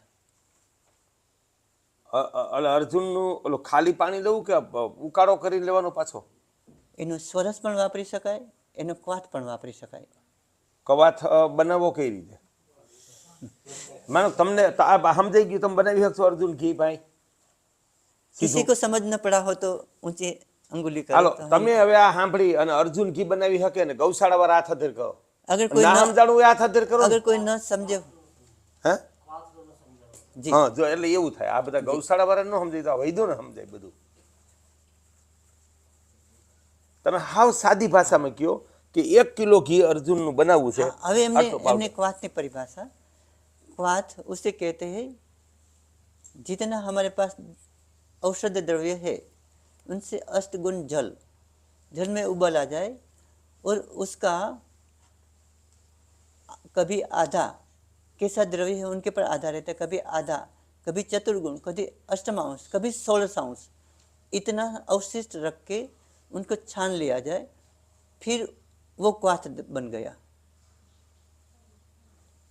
जैसे હાલો અર્જુનનું જ લ્યો, અર્જુનનો કવાચ છે ને अर्जुन है, अर्जुन घृत का जो निर्माण विधि है, जैसे हमने 1 किलो अर्जुन का पाउडर लिया હા तो उनके सामने 4 किलो गोघृत लिया, 4 किलो गोघृत के सामने 16 किलो है अर्जुन का क्वाथ लिया, उनका उबाला हुआ द्रव 4 કિલો ઘીમાં નહીં, પેલા 1 કિલો જ ઘીથી કરો. 1 કિલો ઘી લીધું 1 કિલો ઘી લીધું, તો અર્જુન પાવડર કેટલો? 250 ગ્રામ 1 કિલો 250 ગ્રામ અર્જુનનો પાવડર પાવડર. અને 4 કિલો અર્જુન ક્વાથ અથવા અર્જુન સ્વરસ.